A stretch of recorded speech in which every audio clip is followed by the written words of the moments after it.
Chief Meteorologist Matt Lopon here alongside our meteorologist John DeLusick. It's 1 o'clock in the morning. Still monitoring some thunderstorms here that are moving into the Oxford area.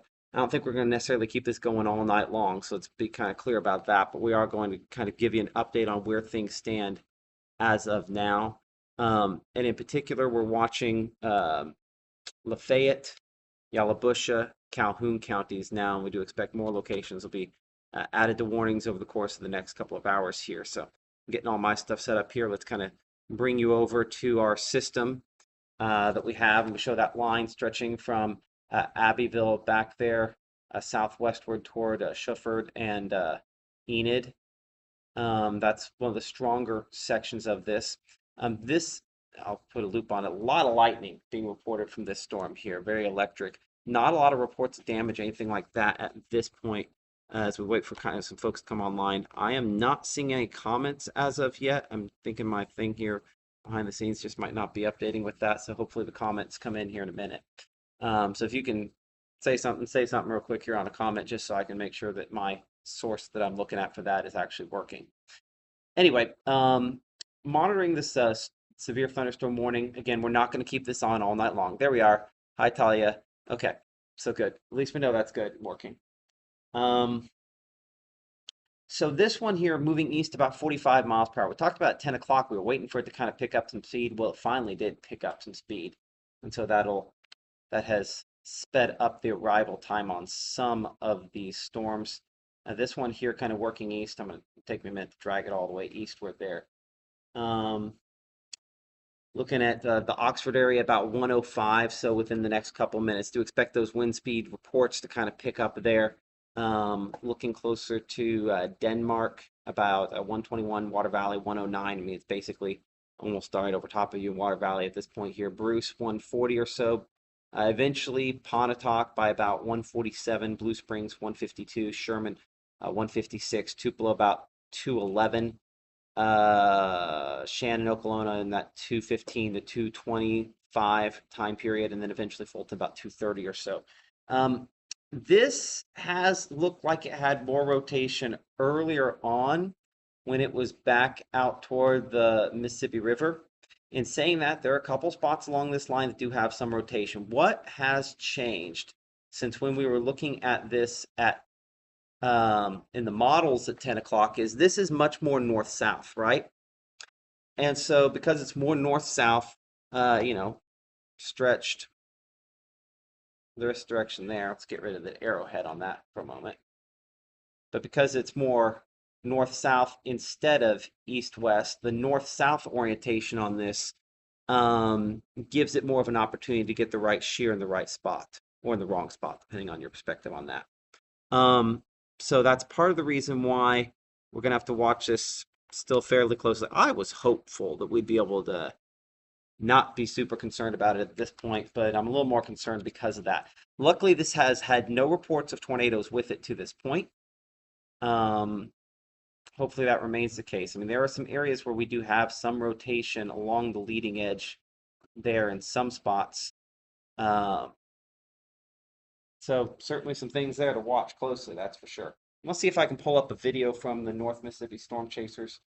Jeff there in Oxford does have a video. And while I'm waiting on that, I'm going to pull up the camera in the west side of town. We'll do the MDOT camera over there in West Oxford. Yeah, it's starting to kind of get moving and shaking pretty well. So this would be, as you can see, Mississippi Highway 6 at Thacker Heights.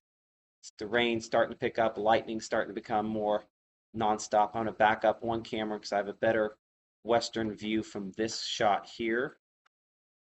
Wait for that to populate in. Well, assuming that we haven't had some kind of power outage there. Looks like that one is not happy. Let's back up one more. See if we're there. Well, do we have some kind of power outage issue there in Oxford? There we go. That might be a sign of some of that wind. While I'm waiting, I'll pull up the video from Jeff with the North Mississippi Storm Chasers. So yeah, we'll check on power outages here in a second. It does look like we might have some power outage issues starting to show up there in Oxford. That would be a sign of the wind. Here's an example of the lightning. Jeff with the North Mississippi Storm Chaser sending us in this video here of the nearly nonstop lightning. So they are very electric storms. I had turned lightning off on radar a moment ago on Storm Track Doppler radar to get a decent visual of honestly everything that was going on. I had to turn that off. So let's go ahead and take that down there. So here's that nearly nonstop lightning that's showing up with this as it kind of works its way into Oxford Taylor at this time. There are, if we just kind of look at the one direction wind here, and I'll again pull off that lightning, you'll notice that the, for lack of a better way to put it, straight line wind on this inbound wind, 40, 50 miles per hour all along kind of the leading edge of that. But we're also looking quite a ways away, and we're also actually, because this is looking at Memphis there, that is not a good angle to be really checking this out. Now, let's look closely here. There are a couple spots kind of on the leading edge there. Hold on.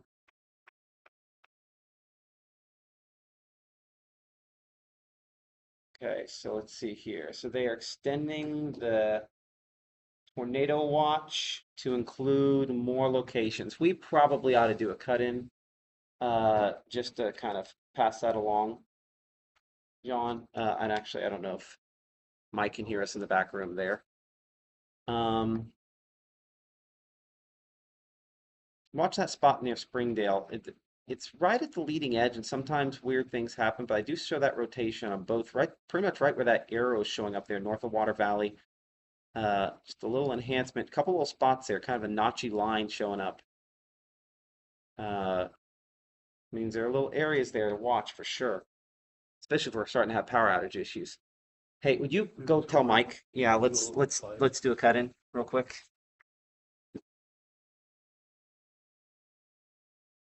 We can.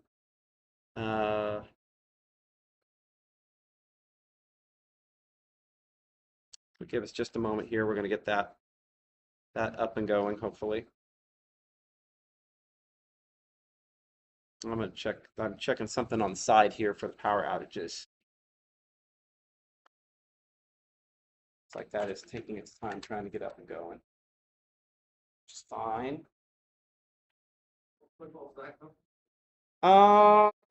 Let's do a cut in, and then if we go wall to wall, we'll call Zach. Yes, I can. Can you hear me? Yes, I can. Can you hear me? Yes, I can. Can you hear me? Yes, I can. Yes, I can. Can you hear me? Yes, I can. Can you hear me? I'm on mic C. Mic C. There you are. Okay. Yeah, let's go ahead and do a cut in here real quick. Okay, thank you. Appreciate it.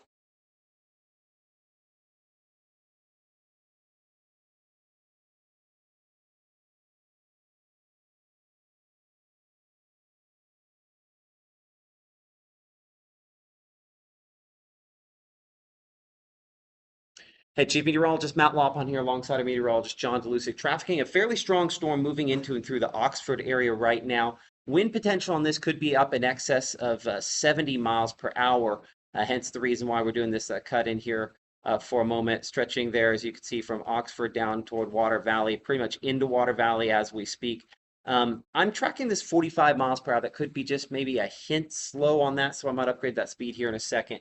But severe thunderstorm as you can see, until 1:30. Does include all of Lafayette County there. Well, southern 2/3 of Lafayette County, most of Yalobusha, and then parts there of Calhoun County. A lot of lightning with this, and the strong wind potential, again, the reason why this has been issued. I'm going to pull off, I'm going to look at this a couple different ways. I'm going to look at this from the farther site over there in Monroe County. There are a couple areas where I do show some rotation on the leading edge of this as well. And what is different on this versus what we looked at 10 o'clock on WTVA 9 News is the angle at which this is coming in.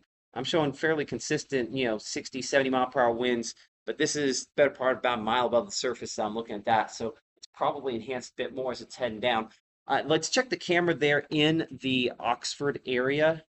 And hopefully they're still showing up. We were not able to get them pop up a minute ago because I think there are some power disruptions there. Yeah, there you go. You can start to see some of those strong winds. I think that would be west. Let's check out this camera if we can.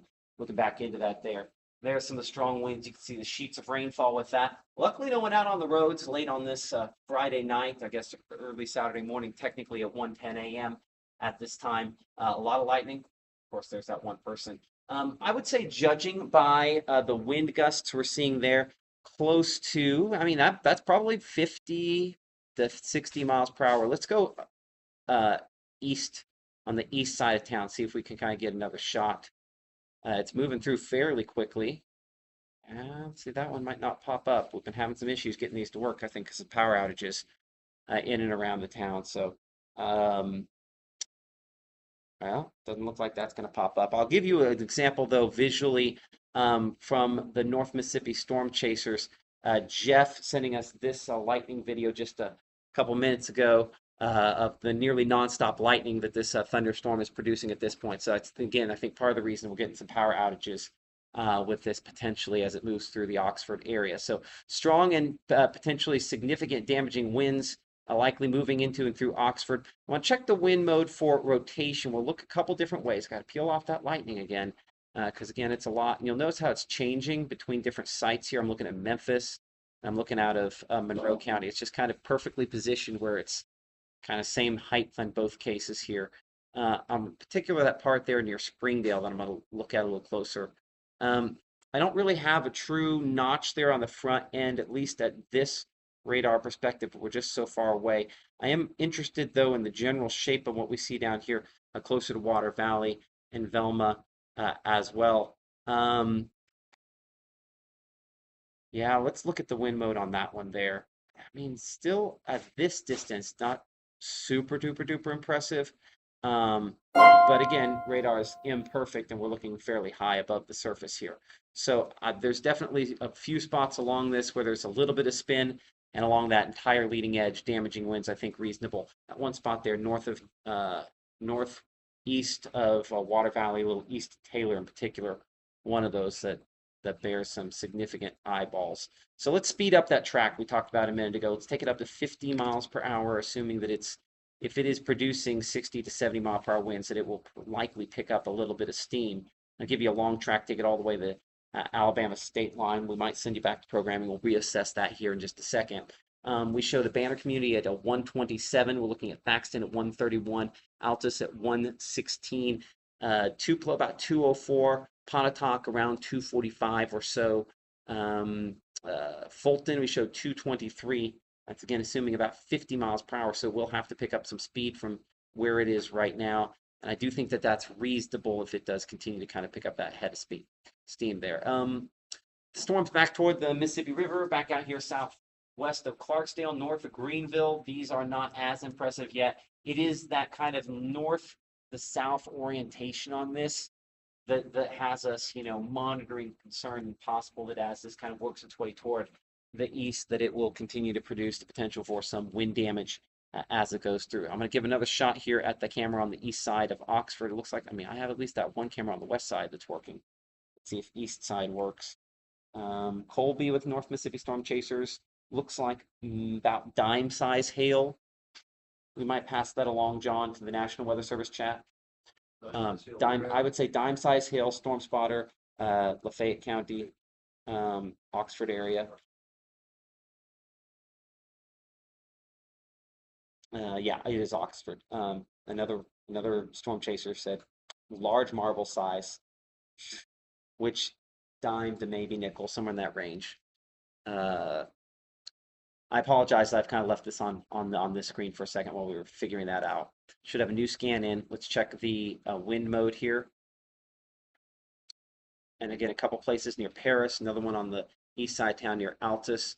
We do have a little bit of rotation with that. Let's look out of Memphis. Yeah, see, you can kind of see a couple of those spots there.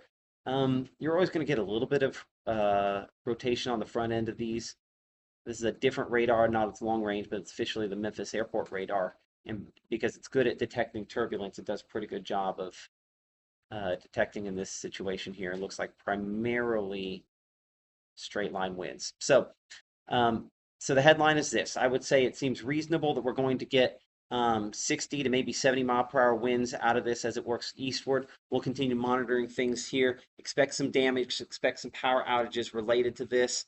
And of course, pass along those reports, WTVA weather app. We're live on Facebook as well to interact at this point here. Additional warnings, and in particular tornado warnings, do remain a possibility over the course of the next hour, hour and a half as this works its way toward the east. So I'm going to put the storm track up one more time, let you snap a picture, maybe send it ahead to someone to let them know at least approximately when this particular kind of batch of storms moves eastward toward their areas. We're looking at Blue Springs about 152.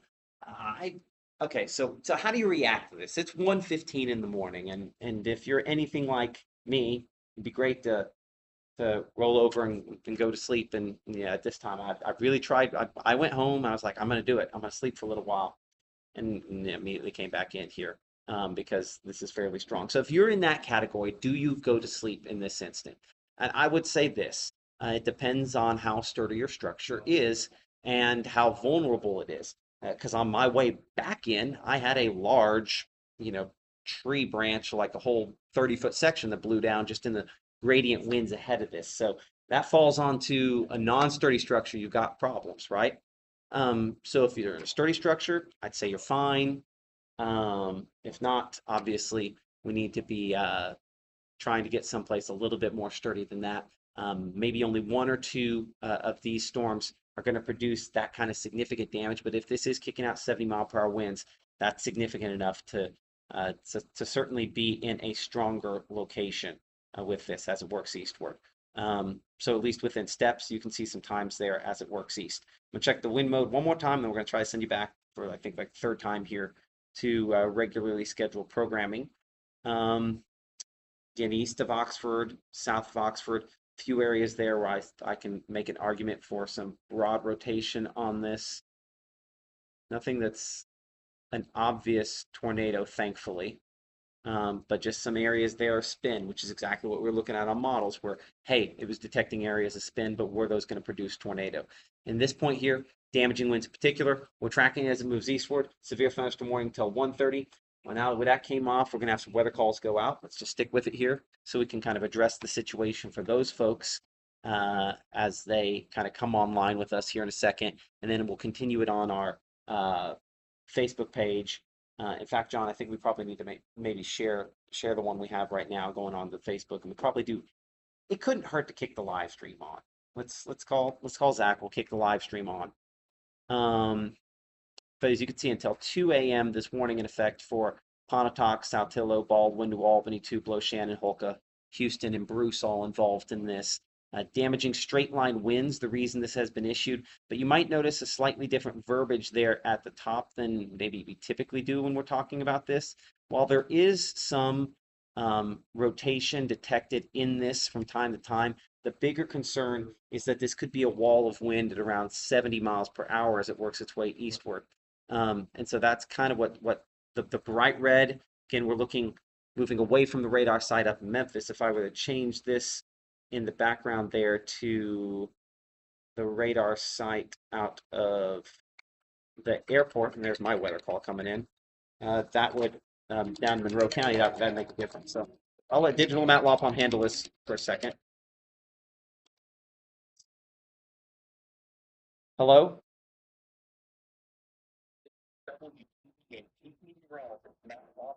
Weather call mobile notification. The National Weather Service has issued a severe thunderstorm warning for within 1 mile of your smartphone's current location. Severe thunderstorms can produce dangerous lightning, large hail, damaging winds, and very heavy rain that can cause localized flooding. If you must drive your car, do not attempt to drive through water covering a road. If possible, shelter in a sturdy building or stay in your car. Avoid open areas and stay away from isolated tall objects. To view a Okay. So anyway, so that's the weather call coming in for the damaging wind potential. And so this is a little bit, we get these from time to time. This is a little bit more than the usual on the potential for this to be damaging winds. Looking at this from down in Monroe County, I'll kick it over to that radar side. I think we got it here. And we'll kick it into just what we call the Radar centered wind, meaning just what is the angle versus the actual radar site. There are quite a few spots in here where I see some almost bluish greens. That's where, as you can see, inbound winds toward the radar. And again, we're above the surface here, but I mean up to nearly 80 miles per hour. This is above the surface, about 3,000 feet or so. And so that wall of wind, as it works its way out here toward Thaxton, Randolph, Ecru, Pontotoc, Algoma, Buckhorn, that's going to cause some power outages to go along with it. So unfortunately, we expect more of those on the way. Um, so we'll be monitoring that. I'm going to bring in our meteorologist John DeLucy for a second here. John, what are you seeing? Anything on the chat with the storm chasers? Or I have not seen too much of them just right now, as a matter of fact, still picture with, I do not know if we got that one down three Oxford that you mentioned. I have not, but I will mention that here in just a second. Give me a second. I'll pull that up. I'll let you address that. I'll pull that up. Okay, on the screen now. Go for it, John. Okay, yeah, that's Highway 3, that's County Road 313, Oxford, there, Highway 6. It looks like a pretty good sized down tree right there. That are, they're blocking half of the road right there. Now, also you mentioned again, we had Oxford, so again, this storm, luckily that's all, if that's all we get, I think we're lucky. Well, I think we're early, unfortunately. Yeah, early too, but that's true, early, but so far, storms have not been, we haven't had a warning yet in our area, tornado warning. That is. So at least some power outages being reported with this as well, John. Small hail reported in Water Valley. This is via Facebook chat. Lee in Oxford says power out at the Roundabout RV park there. Hopefully all those folks are okay.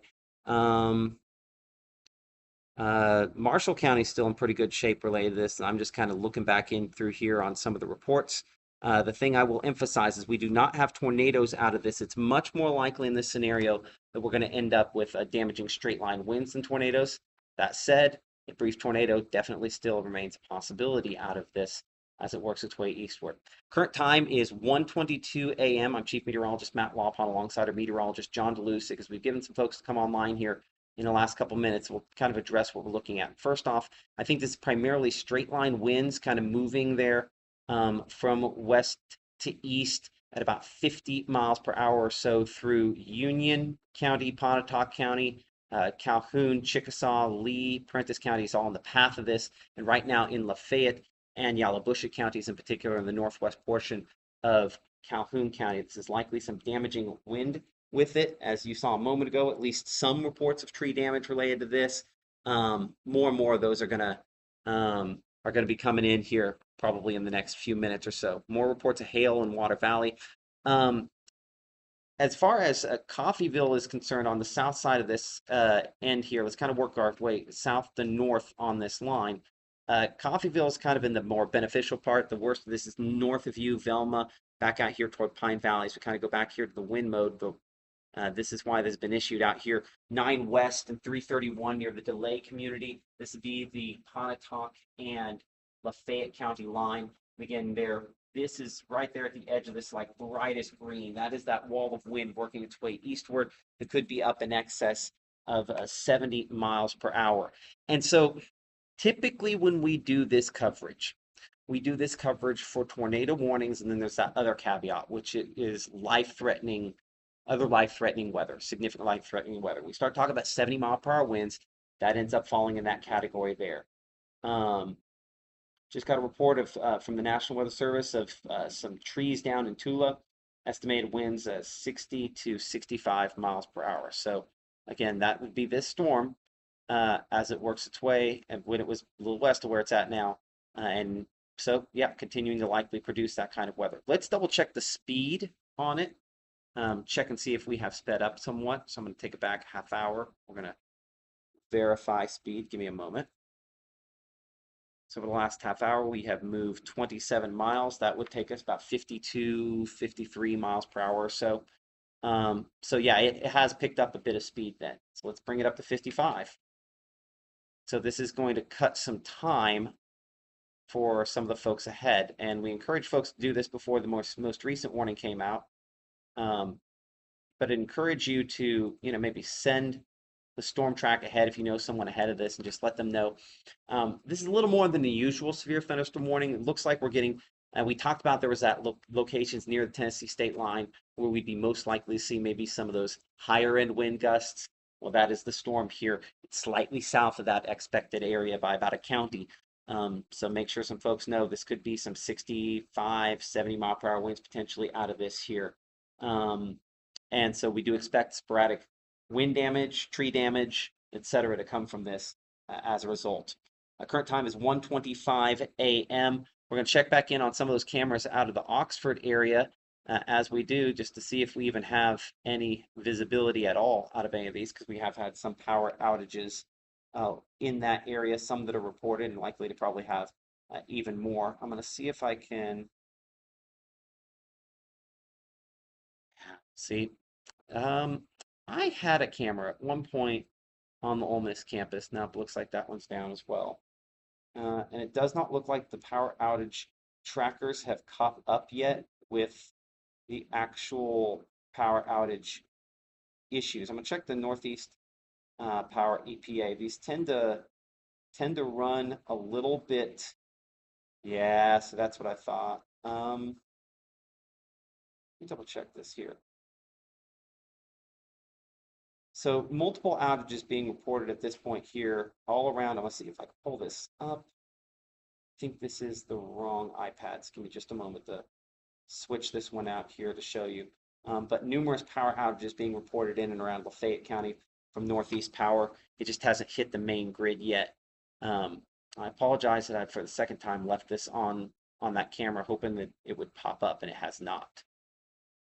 So, let's see here. We show some of those power outages coming from in and around Lafayette County. As you pop that up a little larger there. It's not extreme numbers here, but as you can see, spotty outages both north of town, south of town. I mean, all directions from town at this point here.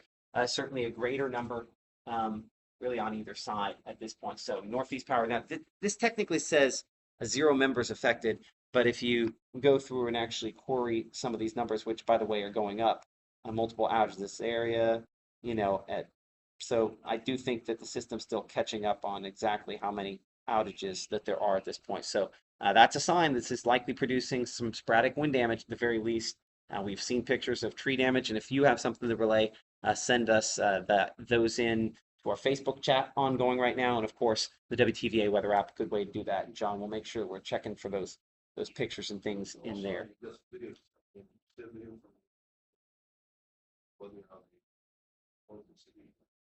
Go ahead and talk to me about it real quick. I see it's from right now. From Sandy, so that'd be from Batesville. Hold on a moment here, I'll see if I can pull that up. Started in Batesville. Moment. So this would be, okay.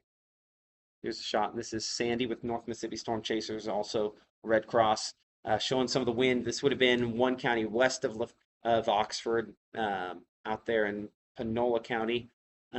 Strong winds. Yeah, that's 60-ish mile per hour winds. I mean, that's at least severe and potentially damaging winds. Appreciate Sandy for sharing that. One of the North Mississippi Storm Chasers, part of that group that always spends a lot of time on these knives trying to keep folks safe, and we are very thankful to be partners with them here at WTVA. Current time, again, 1:28, just tracking the damaging wind potential on this. I will note, let's go back here to the single direction wind, see how it's evolving. Yeah, still showing some pretty strong wind there. Now, Toccopola right at the Pontotoc and Lafayette County line, tracking eastward at about 60 miles per hour. I'll say 55 to 60. I'll track it at this speed, and we'll see if we have to add more to it. Report from the emergency manager. They are in Lafayette County of 293 homes without power at this time. Early numbers there, and expect probably more of those to come in.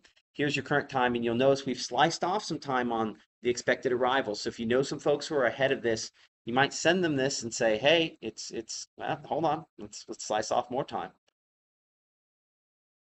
Speaking of, I'm going to trade you places for a second, John, because my daughter's on a camp out tonight. I'll just, I'll make sure that they are good to go. All right, sounds good. On the switch place, just there. All right, once again, you can see the storm right there, that the heaviest part of that storm right there will be passing through the Thaxton area very shortly at 129.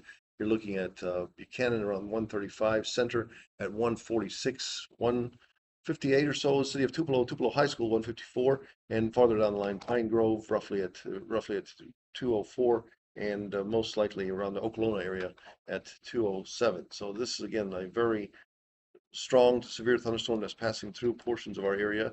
And just looking at the radar here, uh, again, you can see the intense lightning also. That's, I mean, if you're not going to get the winds that are maybe at 60 miles an hour or so, maybe up to 70, you will get indeed intense lightning across portions of the storm. As you can see, numerous cloud to ground strikes, intense lightning strikes happening with this passage. So that's another danger. So certainly no need to be going outside. And if you are going to be looking at this storm, it's just stay inside and stay in shelter and be prepared that this one could get a little stronger. It's moving off again eastward. And so a lot of folks in northeast Mississippi, again, will be affected by this moderate to heavy rainfall that's happening with the storm. Look at that intense rainfall right there. Again, could be some hail right there next to the Banner area. So again, move it off eastward. And what was the speed that these are moving at? I had at least 55, 55, maybe so 60 yeah, miles per clipping hour. at a pretty good clip. I mean, this again, as I mentioned earlier, if we can just get through the evening with just winds, I think it'll be, we certainly won't be 100% lucky, but it's just, you know, Well, like, this is causing some I know decent damage. yeah, Mhm. but I don't want to see tornadoes. Oh, now hopefully we Yeah, don't have that's tornadoes, that's but decent damage. So yeah, John. I mean, I think that there are some spots that do have a little bit of spin at yeah. the leading edge of this. Some little notches. Still have some time before this kind of takes the next step and produces something more significant, hopefully. Well, did you see that one little thing? Go back. Yeah, There was I've seen that that a stood couple out times there where north of the it's Tacopolo area. yeah, it's and I Whatever think that was. part of Is that that is radar? just the angle, but I mean I think it's tried on a couple of Yeah, occasions. We've had little notches like that. that We right have to there. watch it as they go more north south. That's Sure, when it sure. starts to kind of dig things up. And again, this is almost directly north south there, so we'll have to be watching this once it gets down here. Good Food, Okolona, Nettleton, Shannon area. See if it's gonna do something weird. Hopefully not the case. Let's get a wider shot on this as well. Also on the wider shot, let's kind of reference some folks here. I had someone when I mentioned my daughter was doing some camping stuff that mentioned their location. Um, so let's talk about who's not involved in this for a moment here. I think if you're up here, I think they've done a good job of capturing the folks that are ahead of this. I would say if you're up here in Ripley and Boonville and Corinth and up there in Iuka area, Walnut, I think you're probably okay. I mean, there's still some lightning strikes running ahead of this there. And I guess I don't address this all the time. We should address this right now. When we start looking at sturdier locations, our tornado safety rules, the first thing we do is we look for a sturdier location. Sometimes as we kind of venture into that outdoorsy time of year, it might be the restroom facilities that's the best you can do. We just want to find the best location possible in that scenario. So that's where we're obviously recommending some folks go in because we do think it's possible this could be kicking out wind gusts in excess of 70 miles per hour. And there's some rotation along the leading edge of this in some spots, but I would say the 70 mile per hour wind potential is the greater concern, and it's obviously causing some power outages already as it works its way eastward. So where is it most intense at this moment?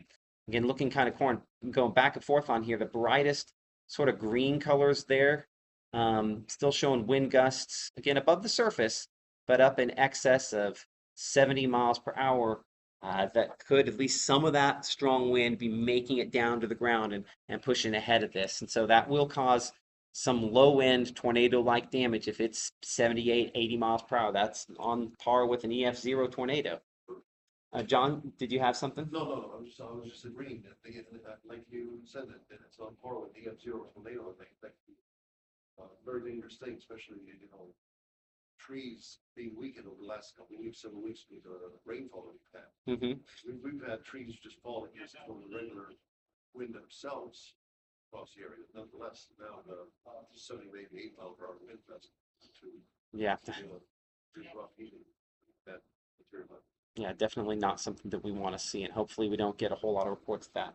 The storm chase is awfully quiet at this point, which is a good it's a good sign, and maybe that's a sign that we can. I'm not saying, for anybody to go out there and endanger themselves, but usually we get stuff on email, we can use something that's happened big time. Maybe, It's a good sign. I'm not not going to complain about that. That's definitely a good sign. So hopefully that continues to be the case. Current time is 1:35 a.m. I'm Chief Meteorologist Matt Lawpon alongside our meteorologist John DeLusick. I'm going to play one of those tricks that we sometimes do at the radar to kind of catch some of these um, spinny sort of areas. That's not a good way to describe it, but where we turn the smoothing up a little bit. And by turning the smoothing up, sometimes we can spot something that is something else. Let's look here for a moment. I don't see a lot of embedded rotations in this. Let's look in a little closer here because as this kind of goes more north-south, that's one of the concerns. Let's look at right there. And again, that matches up with, see the broad rotation to be a little north of 278. So I would say that that does not necessarily line up well, which is a good sign. So I would say at this point, still strong straight line winds primarily. Let's look at that notch. You see, now that one has been kind of persistent. That's not tornado levels on it, but there's definitely a localized wind enhancement right there, heading Duckhorn, 341 there, south of Algoma, more toward Holka. Let's track that specifically by itself. I'm going to track that at 60 miles per hour. That might be a little fast, but this area could be like a localized little damaging component to this.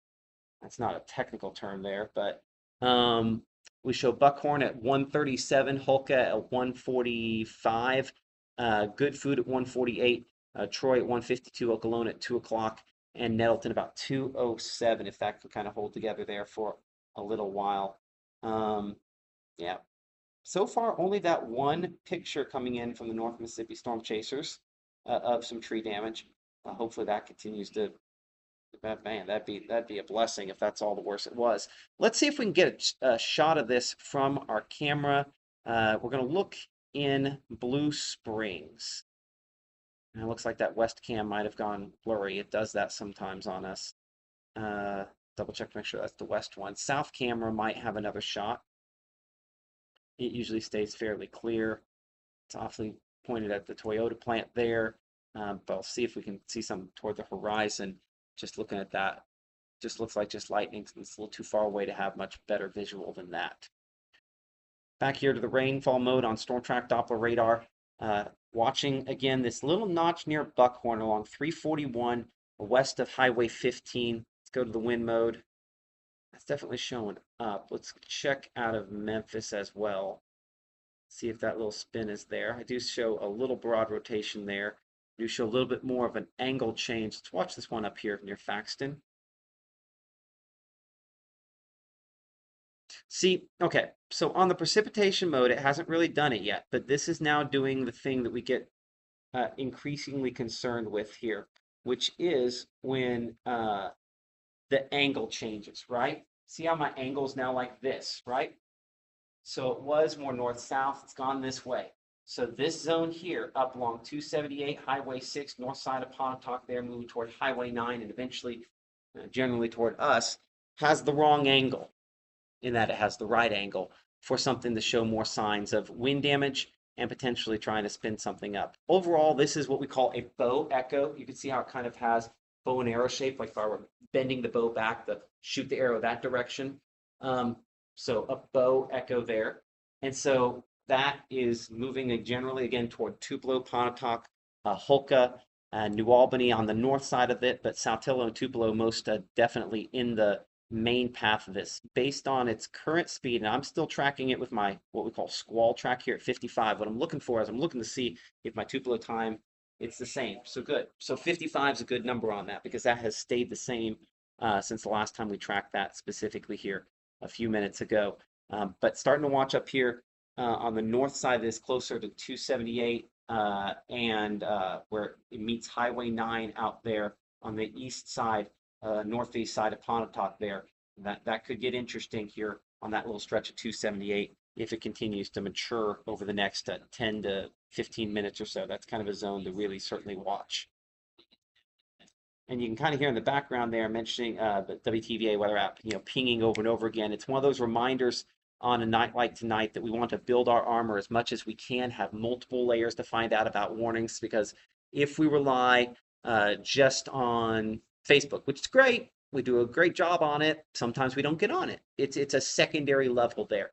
So a primary warning level would be WTVA's weather call, and then the weather app, NOAA weather radio, Code Red, FEMA app.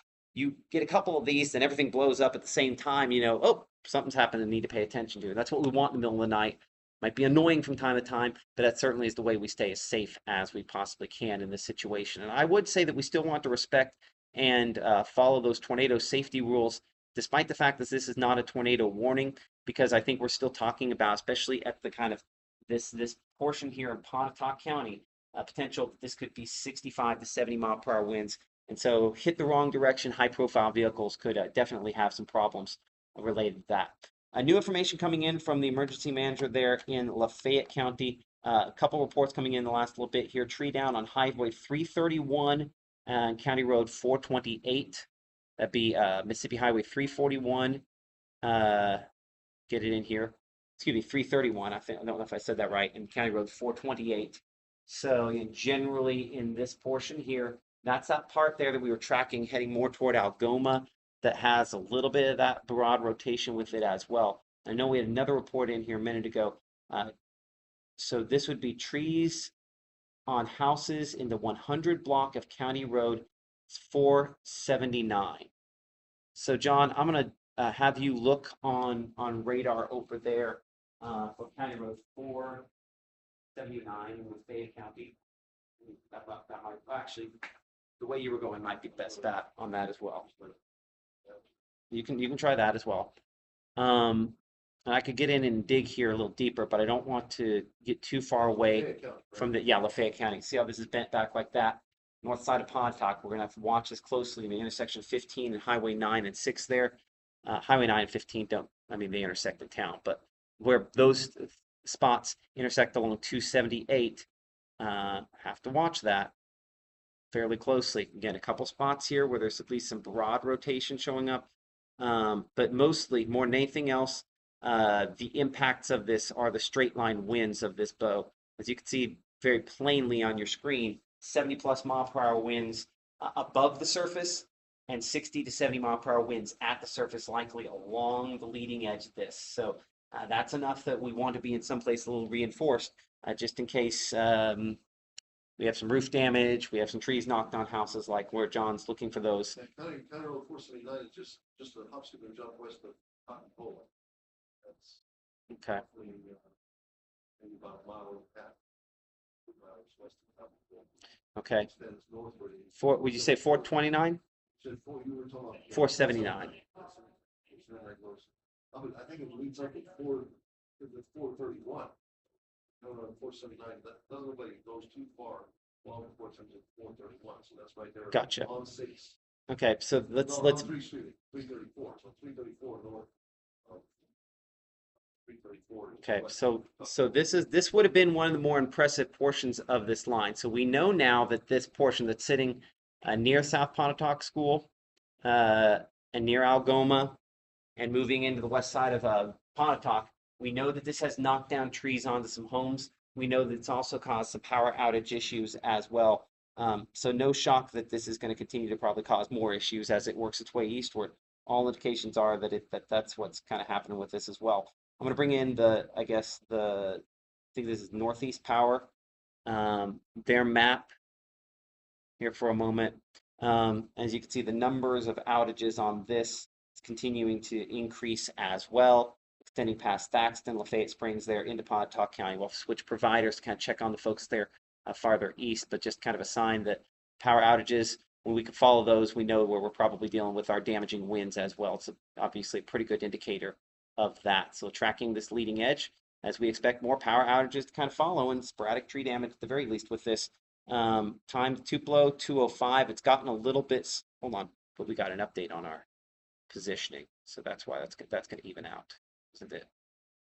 Yeah, 202. So still about 55 miles per hour with this. So we're looking, generally speaking, around Blue Springs about 150 or so.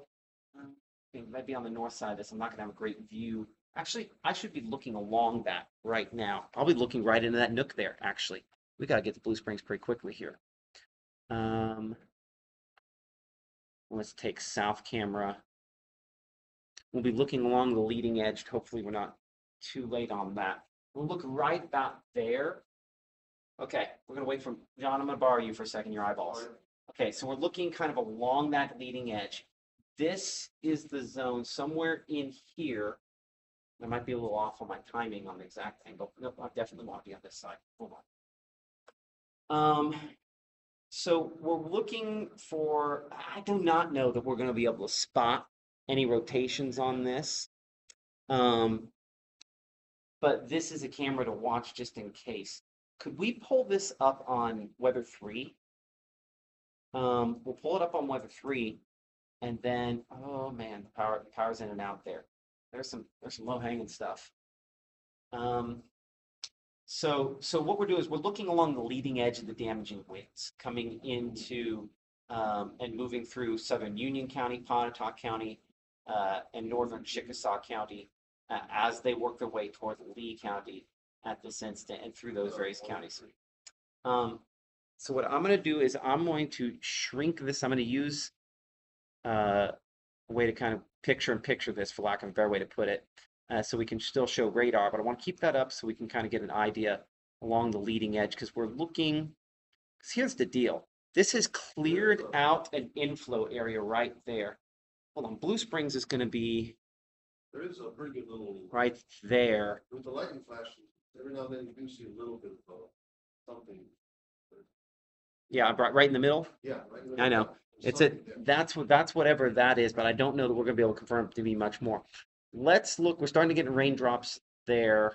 We'll leave it up here for another minute. While that's up, I'm going to check the wind mode here again. Choppy wind perspective, and I do not have anything that screams strong rotation, thankfully. I'm going to get you a track on this while I'm kind of put that there in the next kind of a short-term track. Beacon Hill 146, Wallerville 148, New Harmony 150, which would be the location we're looking at there, only 3 minutes away. Endville about 152. Let's clear that, and I'm going to pull up our camera in Sherman to see if we can get a shot of that.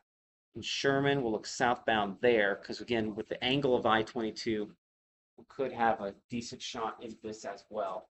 Let's bring up Sherman on 3 if we could. And where's that hill picture from? That's from Water Valley.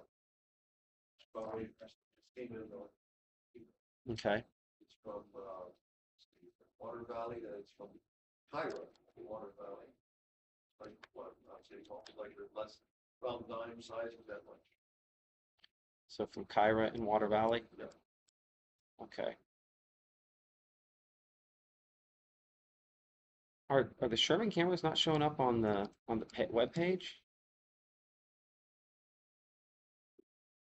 Okay, this might be the only way we're going to get the Sherman camera, so we're going to have to leave it up for a moment here. Because I want to get, and actually, can we swing tower cam back that way? Let's do that while we're at it. We're trying to get some visuals on where that part there is kind of leaning back. I don't at this moment visually see, unfortunately we have to wait for lightning strikes, and I'm an impatient person. I don't like waiting.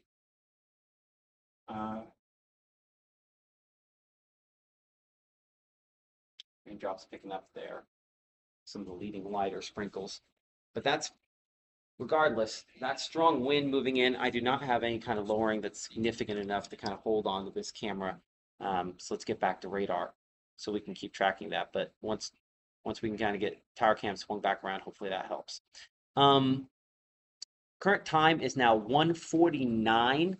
And 1:48, about to be 1:49. I'm Chief Meteorologist Matt Walpon alongside our meteorologist John Delusick. Wide shot here of what we've got going on. First off, a severe thunderstorm warning that we've been in on talking about for a while now. Tornado watch expanded southward and time extended. You see for the counties in blue here, that's in effect until 4 a.m. National Weather Service pulling it farther south simply because of the, while not high potential that we could see some issues with tornado trying to spin up out of this, and we've been tracking in particular a high chance of significant damaging winds out of this. So watch us live if your signal goes out. That has been something that's happened quite often. WTVA.com/live and the WTVA weather and news apps, both good ways to do that.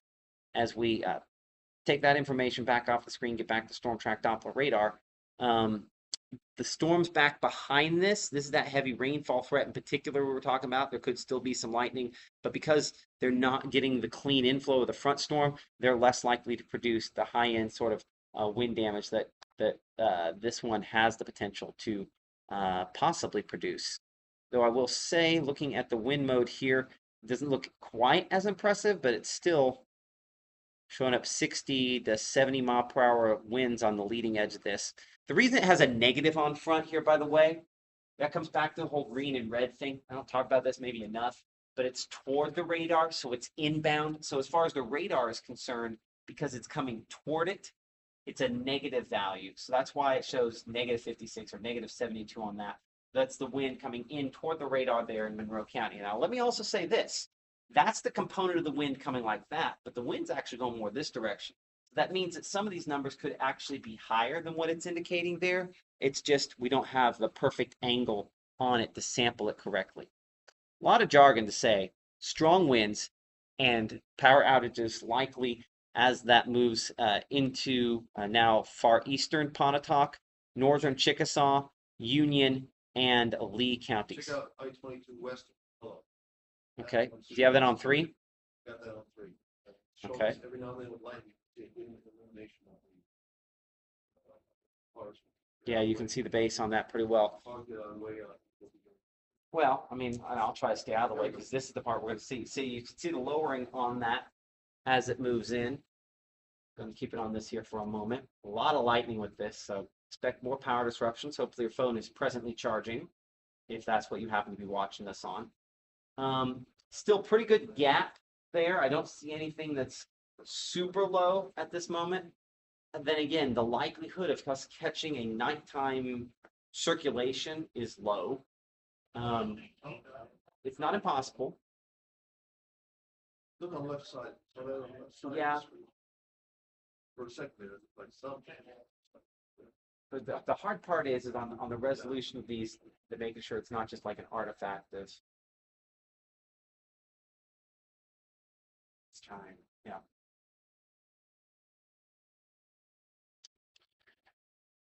Well, let's go. Plenty of cars out there. I'm telling you, It's I-22.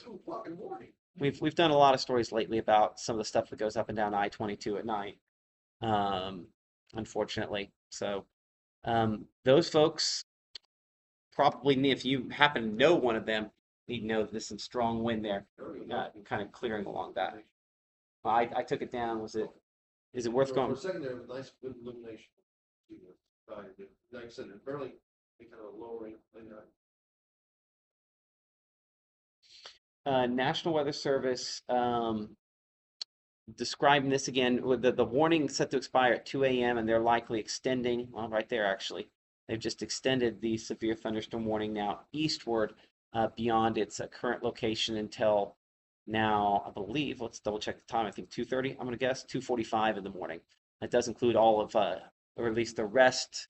No, all of Itawamba, Monroe, the rest of Chickasaw County is ahead of this and the strong wind potential as it moves a little bit closer to some of those spots. So as those weather calls are going out for those folks at this time, the damaging wind is the reason why.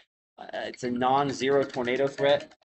Again, that's probably my weather call. Just we listened to one of those a minute ago, so I'm not going to listen to it again. But a reminder that it'll call you back if a new warning's issued for you. And that's the thing, like on a night like this, just trying to make sure that that we know, hey, pay attention. If we've got to run to the shelter, that's what we've got to do. Now, I will say this, John, looking at this, I just don't know if we're just getting choppier because we're farther away from, or we're closer to the radar site. There is some kind of appendage there showing up at the front end. Let me double check that location again. It's right there. Like, no, it's not It a little fist. does, yeah. Little fist that's going up. And what I'm trying to figure out is making sure that that's not, because I noticed if I went back a couple of scans, see, that has existed there the last few scans. So let's watch this closely. Shannon, Nettleton, Leotis. We talked about you with this when it was back northwest there, closer to Algoma. That's one of the spots we're going to have to watch pretty closely. I'm going to use our red ring and stick it here on radar. That's one of the locations that we're watching pretty closely as that works its way toward Shannon and Nettleton. Hopefully this doesn't become something else.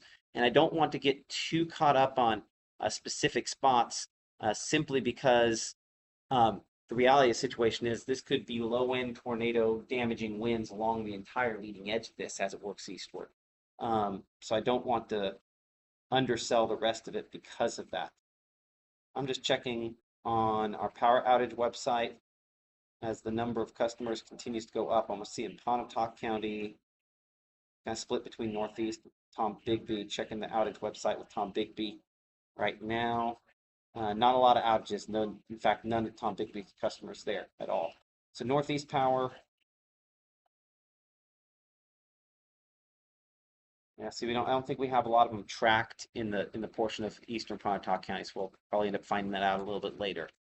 Unfortunately, current time is now 1:56. Our meteorologist John DeLusick and I tracking a line of damaging winds in particular. We do not have a ton of rotation showing up on the leading edge of this line. We do have some suspicious looking notches. And as John has pulled up from time to time, and I'll pull up that camera again. I got the camera up right now, John. This is McCullough and I-22. We've had some low hanging stuff there. I think we're probably too close to whatever it is, the subject matter at this point. That's why we're not seeing it. It's probably down into the rainfall. So as I pull that down, I guess we'll probably back that I-22 and 45. Actually, no. Let's go south. Let's go 278 and 45 on the south side. And again, because again, that little notch is showing up near County Road 506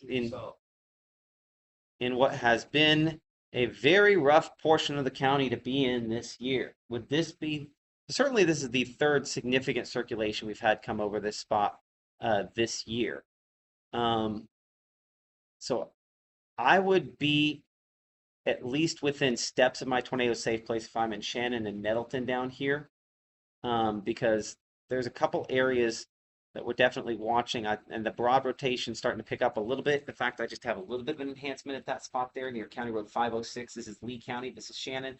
This is 45, 45 alternate, 45 regular there toward Nettleton, and on a path that's going to take this close to Nettleton, down there in a direction that could take it eventually closer to, say, Amory if it continues at this angle.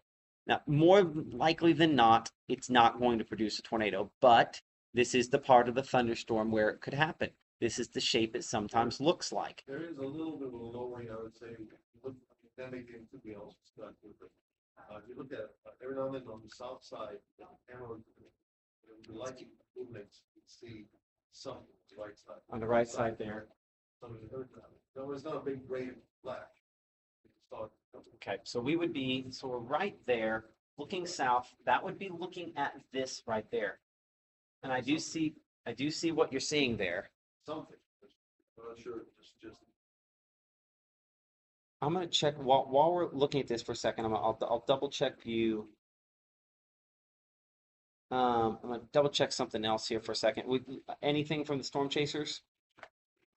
Because the Storm Prediction Center, a part of NOAA with the folks that issue the tornado watches, severe thunderstorm watches, that kind of stuff, convective outlooks, putting out a new mesoscale discussion here just in the last couple of moments. And basically, it's a way of evaluating the environment. I want to see what they have to say with this here in a second. So downstream watch may be necessary next hour or so. Characterize strong shear, which is what helps to keep the storms organized. Radar trends suggest hail up to 1.5 inches and gusty winds possible, stronger storms. Conducive for updrafts. Area downstream is being monitored for a new watch, extension of severe watch. Increased. eventually more elevated storms, which is what we want to hear. But few supercell thunderstorms, meaning rotating thunderstorms, still possible out of this. Okay. Not a lot that we didn't already know related to that, but always good to get a second opinion when we're in the middle of this to make sure that we are thinking correctly about what we are seeing. So let's go ahead and get back here to this Triana House in the 800 block of County Road 313 in Lafayette County. Emergency manager. Appreciate Bo Moore. Those emergency managers. Long night, and we just lost power on that camera, or did you just change the? Oh, Are you on camera 3? No, I'm two. I just went over to Tom Bigby, just, there are some minor power outages starting to show up in the western part of Lee County. Okay, that's new thing, but we just lost that Oh, you lost? that camera. I'll let you hit refresh on that, see if we can get it back. I think we just lost that camera there. Those drones almost said they're pretty good. People are not like, I'll check my other. They may have lost power down in the south. Hold on, I'm gonna pull up those cameras. Yeah, none of these are loading now, so they probably lost power there as well. So that's showing you we've had fairly significant number of power outages coming from this. Yeah, I'm not getting either of those down there toward Verona. Let's come back up to downtown. So this is, I don't know that I have the south cameras. No, that's not south. That's, you do? Our power just flickered a second ago here at the TV station. Easton looking southwest. Let's pull that up. Go west. See that? Hold on a moment. Greatest side there. Yeah, we probably can we get south? Real wobbly line. That's more toward the ground. Yeah, I don't think we have a lot of good ones. And then next to that, Yeah, so we're seeing fairly significant number of power outages as anticipated with this on the south part.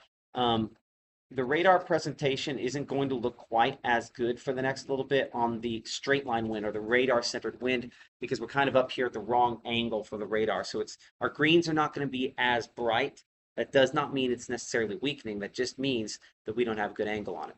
Also, I see from Lori on our Facebook chat here mentioning they're getting some hail there in Tilatoba at this instant as well. I might have you check in on those on the Facebook Live on some of the reports there, John. If you pretty good breeze going on. I think some winds in the south, go ahead and pull it up.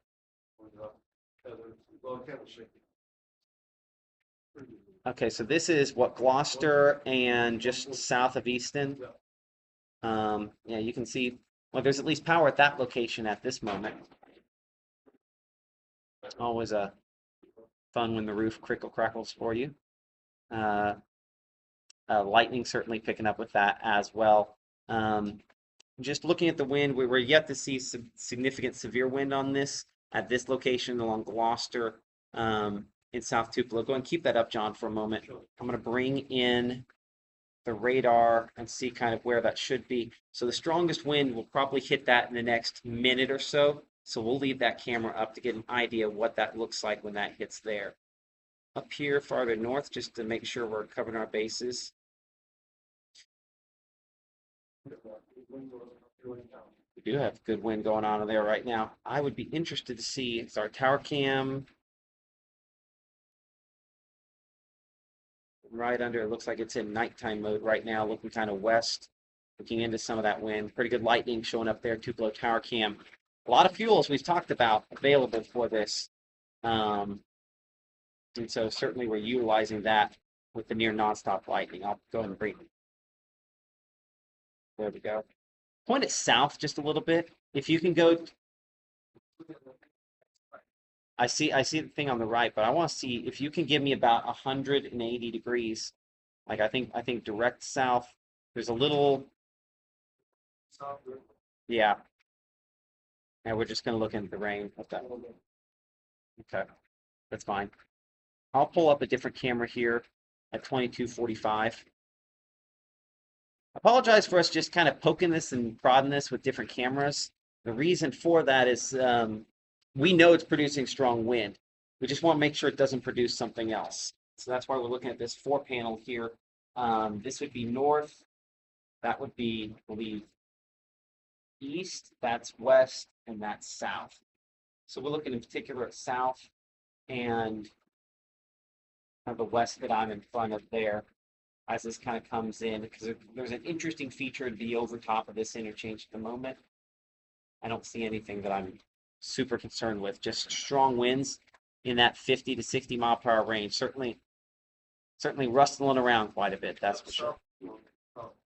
You have south view on tower cam? Okay, and that's just wind blowing it around up there as well. Don't have a good angle on that. Okay, I'm gonna keep that camera on weather 3 for a minute here, because that should be kind of hit in the middle. I mean, they still have at least visibility down south, but most of those wind gusts look more like 30, 40 mile per hour wind gusts. We might have missed the big leading one though. Still a lot of folks out there on the road. Okay. Current time is 2:05. I'm Chief Meteorologist Matt Lawfon alongside our meteorologist John DeLucic, monitoring power outages and sporadic wind damage that has been reported with this line of thunderstorms moving into eastern Lee County, western Monroe County, northern Chickasaw County. In the case of all these different locations, a straight line wind or outflow wind is the most likely scenario. And it's less likely that we'd be talking about tornadoes. Obviously, tornadoes are always high impact, and that's why we're always searching for them, trying to track those in this situation. Did have an outage on the south side of Tupelo into the Gorman area, all of a sudden up to 173 people right there. And that shows that they must be out here for a pretty good wind the last few minutes. Yeah, I see what you're talking about there. We'll pull that up. Yep. So that is the zone a minute ago we were looking. We said, hey, the cameras went down. Camera would have been there. The camera over there. But yeah, so that's probably part of the reason why. So that's customers. It's possible that the number will go up over time. So appreciate whether it's Tom Bigby, Northeast, all these power cooperatives who go out and try to put things back together after Mother Nature blows them down. We always appreciate their hard work on nights. Our nights are long, their nights are longer, for sure. John, it does look a little. The radar presentation is not as strong. Let's just come out and say that there. And I'm hoping it's a weakening phase. Oh, I would say that I'm just looking at the computer models, and I should be catching on the last hour or so. The latest models does. So once this big batch of thunderstorm complex right here is overhead now, passes through lesser storms for the rest of the evening, but still maybe some pockets of isolated area. This is the one that is being depicted as being the one that's going to have. If it's going to do it, the one's going to do it. Yeah. Okay, so what I can say looking at this, we had it more consistent on the 3D there. Notice how first couple frames here, it is taller, and now it's a little bit less organized. Maybe this is, even though I'm showing it in 3D, maybe this is actually better if I show it in 2D, because you can see less of the reds showing up. So even aloft, it's collapsing out. So its strongest winds, I would say at this point, I feel a lot less confident in this producing the 70 mile per hour winds than I did 20 minutes ago. So it's a good sign. Less confidence is a good sign in this case. That's part of the reason why the precipitation is kind of looking the way it is because it's not stacked up as high on this thunderstorm as well. There are huge spots in there where we don't have it quite as intense. So that is a sign of weakening on this thunderstorm. Could it still produce some wind damage? Is it still probably? Yeah. Is it still going to continue to produce some power outages? Yeah, I do think both those things are very reasonable on it, but I do think it has weakened a little bit. That's not a bad thing, for sure. So let's kind of go south to north on this. Let's look back here toward Houston. Part of the thunderstorm we haven't spent a whole lot of time on just because it's one of the weaker sections. I don't think I see anything of significant concern there. Let's get kind of the wide storm track on it. You can also kind of tell here in a moment, after I get the storm track on, that we've seen a bit of a weakening, just also from the lightning. Look at the quantity of lightning we had versus the quantity of lightning we have. So I'll stop this back here. So over a 5 minute period here, back when it was Takapul, and we know we've had some confirmed damage there, just on what we're seeing on the screen there, about 300 strikes over that 5 minute period. Compare that to now, where that number's down to 126. Still, I mean, a lot of lightning, enough to cause power disruptions in its own right, but it is weakening. That is the trend. It's not a bad thing. It's a good thing. What we're probably going, how we're really going, sliding the late on, those right now, it's still, feel like those are stronger now than this bad. Perhaps. Well, it'll be interesting to see. Let's make this a longer loop. And if this continues its weakening phase, I think we can shut down this cut-in / live stream because, again, we do the policy at WTVA is tornado warnings or life-threatening severe weather. So, when we start talking about baseball-size hail, we start talking about 70 or greater mile per hour wind gusts, 70 mile per hour wind gusts or greater, that would qualify as that. We start getting into 60 or less, maybe not. And so because this is weakening, that's a sign that things are improving. But as I make this a longer loop, I'm gonna make this a 3-hour loop for a moment. Because what I want to see is the evolution for this turning into what it is now, right? So this is still pretty, when it's back out here in the Delta, out near the Mississippi River, about midnight or so, still fairly east-west, right? And then it gets organized and you get to where it turns into this bow when it's over top Oxford. Okay, why is that important? Okay, so 115, this is maybe the same orientation that we have with, what's ahead there. When it was, about midnight or so. And so I'm checking to see if this is a little more north-south.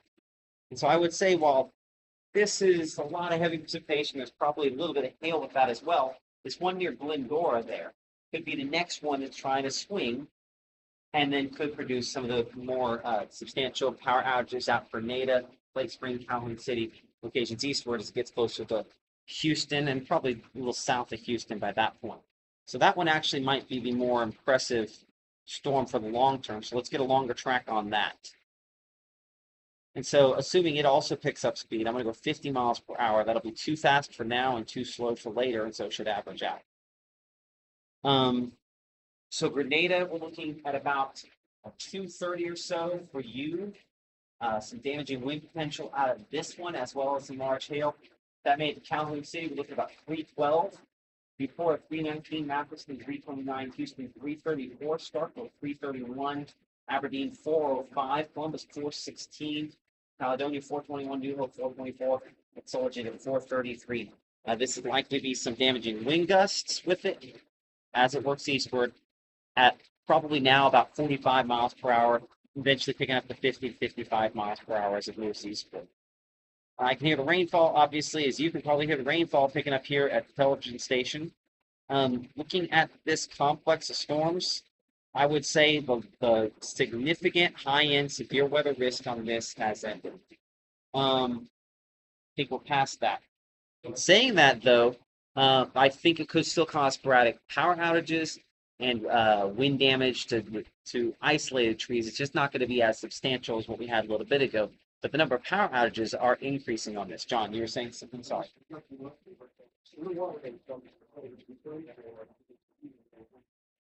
Always important where something happened, something listening to right now. So, your friend first had you three go through their room. You can mention, Man, that's rough. So it looks like short power outage for some spots in Tupelo. Says power is back on. Power out in the Guntown area. As you can see, some of those locations here on the north. This would be Tom Bigby Electric Power Cooperative. Those folks, they're about 585 customers out the southern and eastern portions of the county as this moves in. Where most of those are, in particular that one pink area there, about 387 folks, or excuse me, customers out of power at that point. New severe thunderstorm warning coming out back to the west, and I believe it's probably for the storm we were looking at a minute ago there.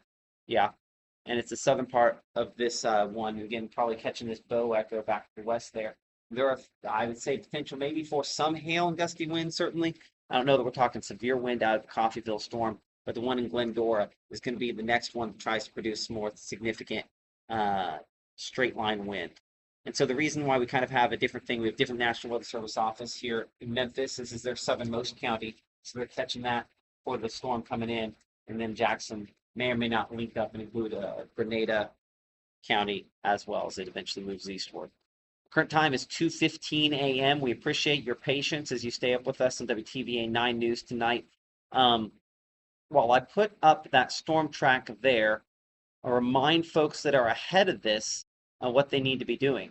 Number one, we need to make sure those phones stay charged. It's easy to just kind of, keep it on the live stream or keep it on, and then all of a sudden it's dead by the time power goes out.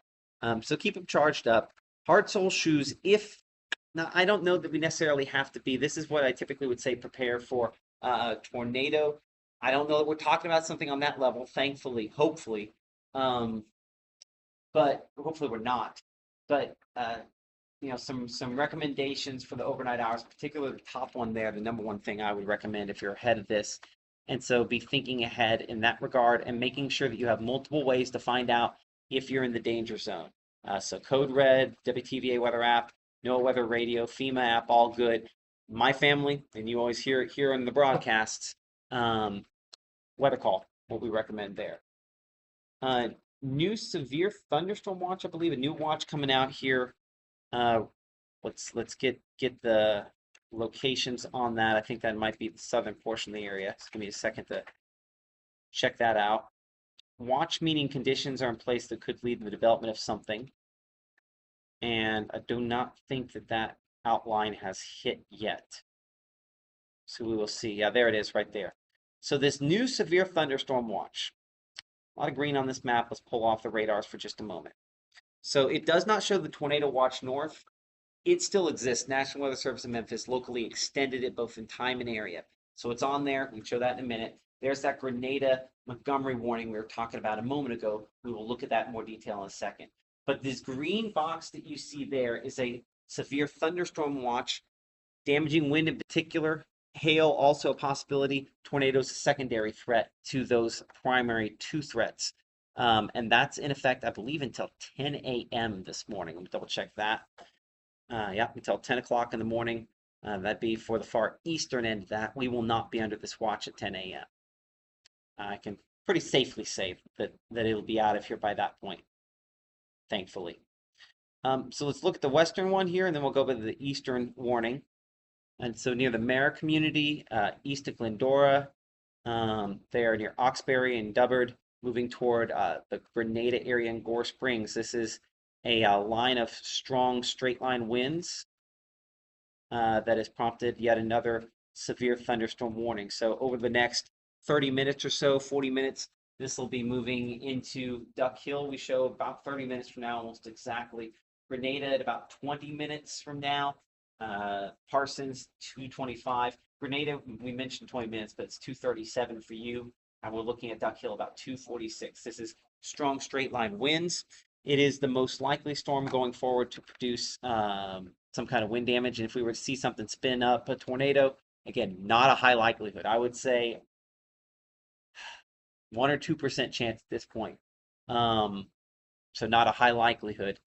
And even 2% might be overextending it some. But that would be the storm we'd have to watch.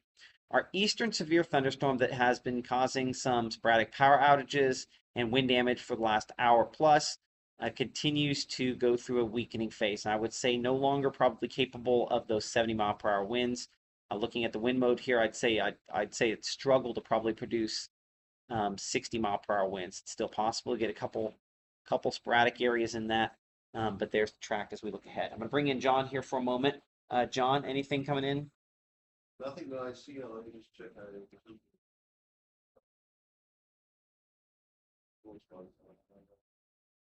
Let's see. A tree down to a house on 8 block, 313. Multiple power line down house. That's not, what county? That would probably be Lafayette County. Stuff so cool, even block, county road 313. I wonder if that's the same one, maybe it may not be the same one. Or they were still checking, look back further down the tree to the house. Okay, okay. Well, hopefully that's, dare I say, hopefully it's the same person so that we don't have multiple people with that. But we have had multiple reports of trees into homes with these, and so not a good sign. As far as power outages go, we do continue to have those reports coming in as well. I think this Northeast Power Cooperative, as you can see, a lot of folks with power outages there, stretching all the way back through a chunk there of Lafayette County and the western portion of Pontotoc County. We don't have a lot of folks in Pontotoc County. We can monitor Pontotoc proper, but as we look for Tombigbee, the numbers continue to go up there as well. About 900 customers now without power. Really, kind of all parts of the county, with greatest number obviously south of Tupelo, east Tupelo, and kind of in that part that was kind of strongest there. I'm actually surprised there weren't a few more power outages out kind of west as well. But sometimes it's just about the right tree on the right line to cause some issues there. I do see that the storm chasers just dropped that picture. I'm gonna see if we can. House, There we go. So there's the tree across the road. I mentioned earlier that I had a tree that went across my driveway, or at least part of a tree, even before the line got here. It wasn't quite this big. The tree itself was this big, but the part that fell was about yay big They're instead. So specifying not that quite that as is big. the 800 block of County Road 313, so that must be the tree that's down on the house. Or well, I don't know if it's the one that's on the house, but certainly there's multiple trees down there. I asked, maybe there's, we'll see. That's, I asked, where this tree down on the house? Yeah, see, I think that's across the road. I'm guessing there's multiple trees down, which it's interesting that you would have a cluster there. That's not a good sign. Let's double check that's the County Road 313. This would be Lafayette County Road 313. Let's go back to that for a moment. See if we can kind of find that here. So it'll take.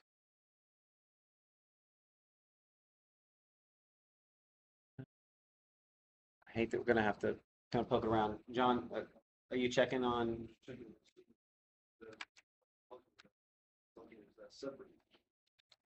Okay, give me a moment here to. I'm gonna see if I can get a better idea on County Road 313. Looks like that's all in the same cluster, like you're saying. I think, There we are. This is the one in front of the house, so this is not the tree down. Okay, so this would be. It's all in the same area. This is the southwest portion of the county. So this is a different portion of that. I believe that's. Yeah. Okay. So that's why I wasn't finding it. I was looking in the eastern portion. This is out here closer to Taylor. There we are. So this is a part of this kind of out here in this southwest portion of Lafayette County. So let's make this a longer loop, make it a 3-hour loop, and let's check there. Well, see, I remember, John, I'm gonna be 72 years old before I trust myself fully in severe weather, because I saw that. This is where we started our cut in, because I saw this and went, that's not good. We're talking about little pockets that are showing up and then disappearing, right? I'm probably the only person that doesn't trust me in North Mississippi. You're doing a great job. I know, but like, so that would be right there. That's exactly where it is. I'm gonna go ahead and just say we have a possible tornado with what this was there, because that rotation showed up both on, this would be the Memphis radar, and I will bet if I flip this over to the radar out of Monroe County, let's get rid of Memphis on that there. Yep, see, there's that broad rotation. I'm gonna say that was possible tornado near the Springdale and Taylor area where that damage is. There certainly was something. We did not have tornado debris detected or anything along those lines, so it wouldn't have been long lived. But I would say possible tornado, the description at this point here on that damage. We will see. National Weather Service will have to go and do damage surveys to kind of figure that out. And I'll have Colby document as much of that as he can while he's out there. You might mention that to him. I know the storm chaser is watching, because that one, That might be what that one is. Okay, so let's address the eastern storm here. I would say that while not impossible, this is still producing sporadic wind damage. This is no longer 70-mile-per-hour winds. This is mainly 40-mile-per-hour winds, some 50-mile-per-hour winds, and maybe 1 or 2 wind gusts to 60 miles per hour. This has weakened massively. That's a good thing. Which means that if I'm in Smithville or I'm in Amory here, I mean, the leading edges come through Amory. Let's do some go to sleeps here for a moment. We haven't done that tonight. You're in Lee County, you're in Chickasaw County, you're kind of anything west of Amory and Aberdeen, west of Fulton. Let's go to sleep. We're in good shape as far as that's concerned. Let's talk Smithville here for a second. Again, some strong. I'd say there's still 60-mile-per-hour winds with that portion that's south of Smithville there and moving near Smithville Road near Parham, Hatley Detroit Road.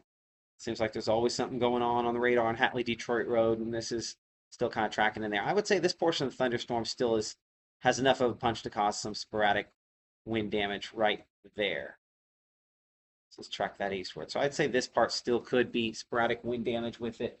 Smithville, we showed 227, so basically now, and it's obviously the south part of town. The fact there's so many wobbles always is of concern, but luckily this has weakened a lot for some of those spots there. Checking back in with all the folks in our Facebook chat. Deborah mentions that she lost part of her roof in Holka. Let's go ahead and put that in the National Weather Service chat and then in our chat there. But a viewer report of part of a tree lost there. Wind bad in Manatachee, I believe it there. East of Boonville, all good. Yes, I would agree. Power outage there in 341 in Pontotoc. Someone was asking, is the Tupelo good for the rest of the night? I would say yes. I would say that is the case as well. So let's get back here for a moment we need to go all the way west to Grenada County to check out that severe thunderstorm warnings now moved in kind of the western portion of the county, southern Yalobusha County. Looking here at the wind mode, I would say this is the next up here near Casilla, moving toward Hardy, Grenada Lake, and eventually Calhoun City, Slate Springs, Monte Vista, and maybe even Walthall. This is the next one that's going to have some of the more damaging wind potential out of it. Right there east of Mississippi Highway 35 or near Mississippi Highway 35, that one moving toward Grenada. Let's get a speed on this. I'm going to go 50 miles per hour for now. And let's readjust that. This one's still fairly organized.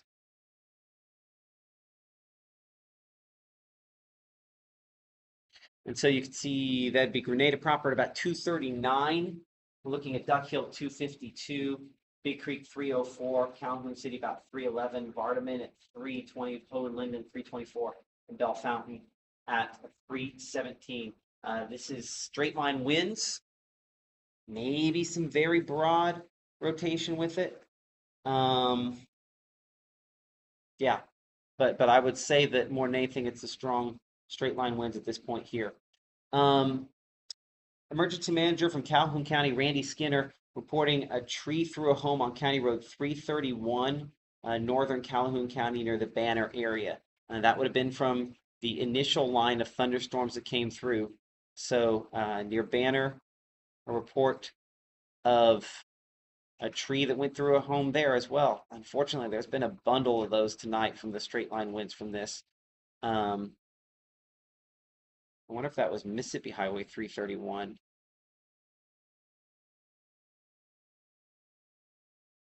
Let's see here. I showed 281. Let's see here.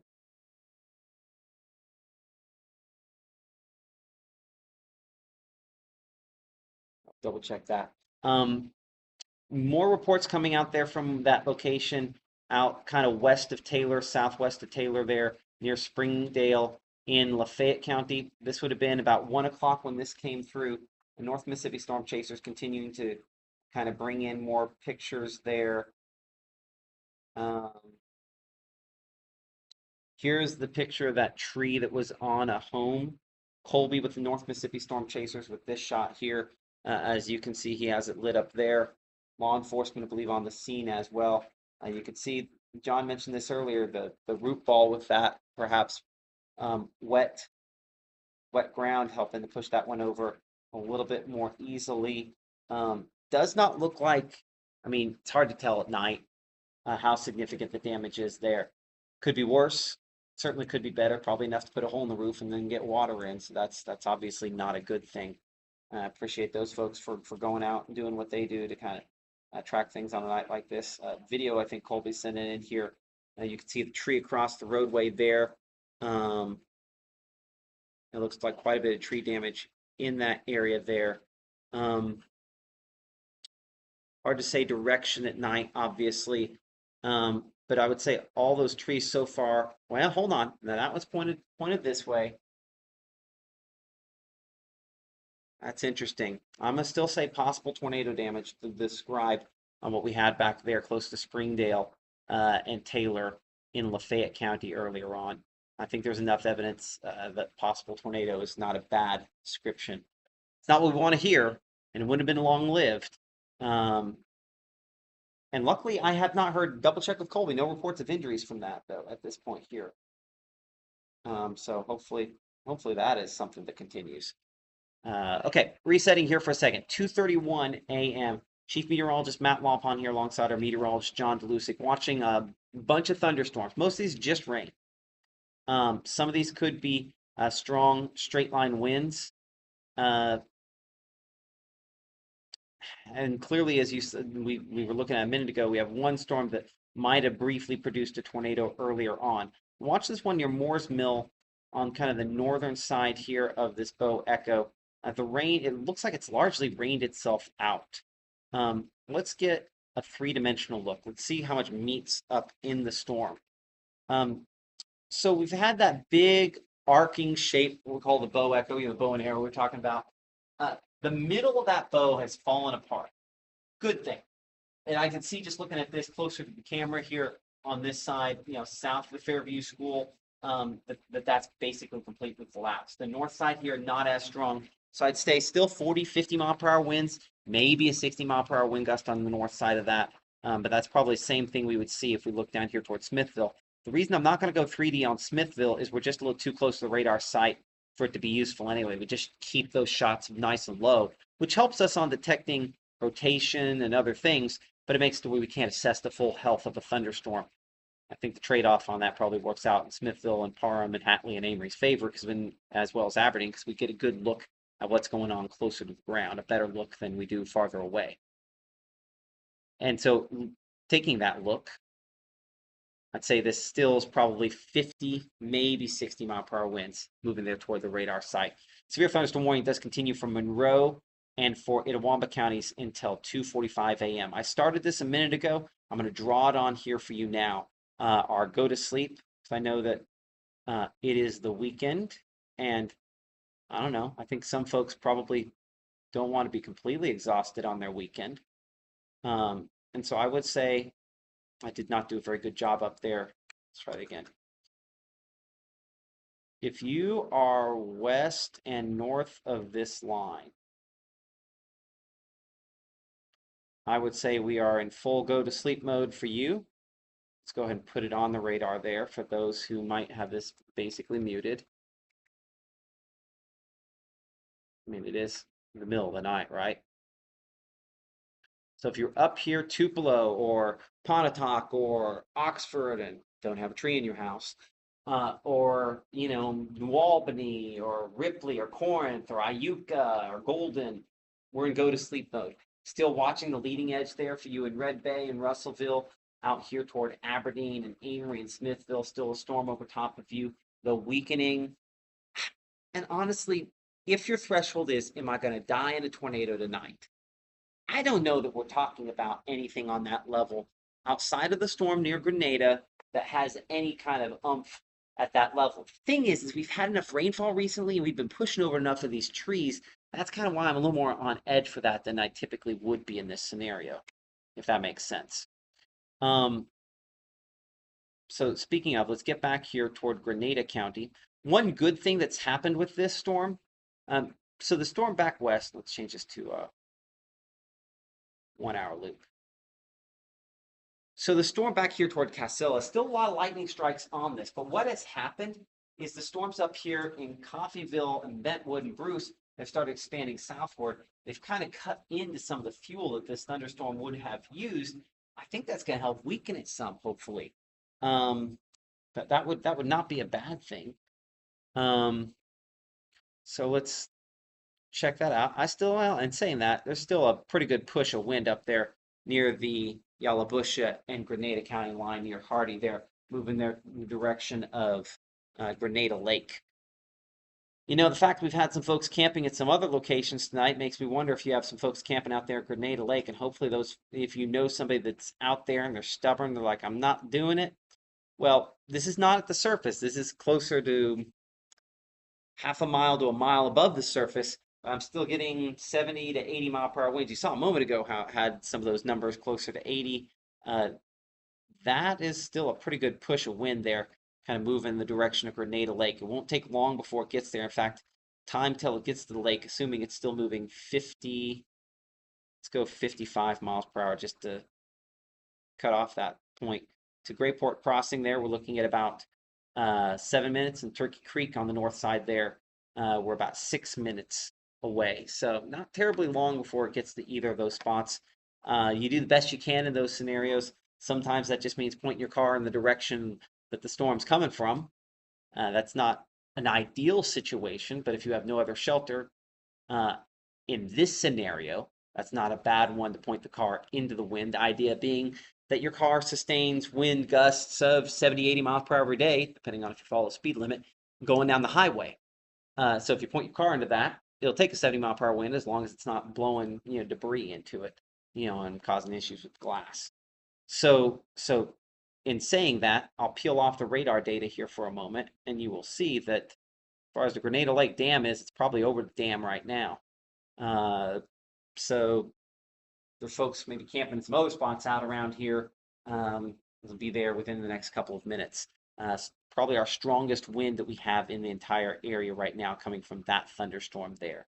Reports of it hailing down in the Becker area, and also reports of it being pretty significant there in the Red Bay area as well. Let's kind of look at those two thunderstorms who come back here. Red Bay, strongest part kind of moving into town right now. It's coming kind of close. Looking in more detail at this, some broad rotation on it, nothing that's terribly impressive. Let's go to, we have a radar that we can get access to. Doesn't always give us the greatest wind, but we can double check positioning sometimes and get certain features and shapes that show up on this. One thing I do note, I'm going to have to look at this on the other radar here a second. The clear slot you see here, kind of overdone by this radar, but what it does, it's accelerating a little more quickly. This radar gets attenuated, meaning the rainfall kind of eats into what it sees too much. So there's more rain back there than what that indicates. But what I did see is that shows me what's developing what we call a rear inflow jet on this. And so you get the strong winds at the back end. This one probably is enhancing the wind a little bit more. So now that one is getting a little bit more impressive now. Yeah, see, it's also crossed past that area where the radar in Monroe County just doesn't always do a great job. So I don't have a good angle on this, but I can tell you that just the general shape is one that typically when we're going to get 60 plus mile per hour winds, it's kind of going to look like this. Again, that's a mini bow echo heading that way through Red Bay right now. So for Red Bay, we have probably about another 5 to 7 minutes before the worst of that is completely through. I'm going to track the leading edge of that there as that has kind of strengthened once again. And so we're looking at Vina at about 243, Halltown 240, Belgreen at 253, Duketon at 3 o'clock, Nix at 305, Newburgh at about 313, Phil Campbell at 311. This is strong straight line winds likely, and potential that could cause some wind damage and power outage issues there moving through Red Bay right now. As we go south, a look at the portion of this that was storm report from a viewer down there of some hail in the Becker area. You saw that flash as it went around. that'd be one of those spots where we would be looking at that. I do not see any rotation of concern down here. Do see some of those strong straight line winds opposite what we have up there. This is very close to the radar site. But you can see the leading edge there is in particular what I was watching, and that's right over the radar at this instant. The actual wind within the thunderstorm itself, just east of Becker, south of Hatley, looks to be a little bit weaker than that initial gust there. Let's get a storm track on that, and then we'll talk about something else I know is back behind this. So storm track, I'm kind of leading edge of this for Detroit, for Soligent, for Vernon, and Ewan ahead of this. I think I clipped Hamilton, Alabama on the north side there. This is mostly non-severe, but could still have some wind gusts up to 60 miles per hour with this. Looking at Splunge at 239, Fulton Bridge at 252, Gatman 247.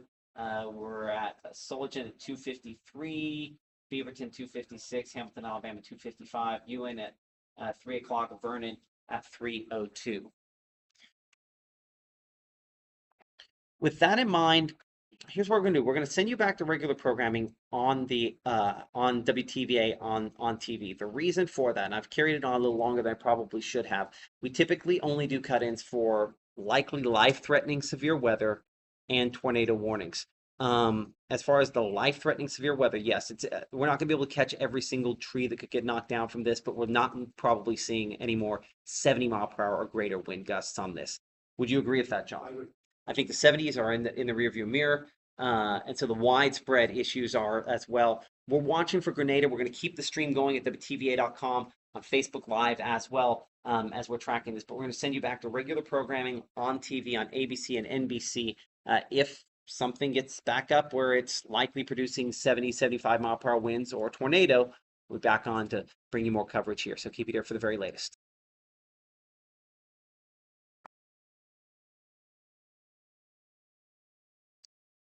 Okay, so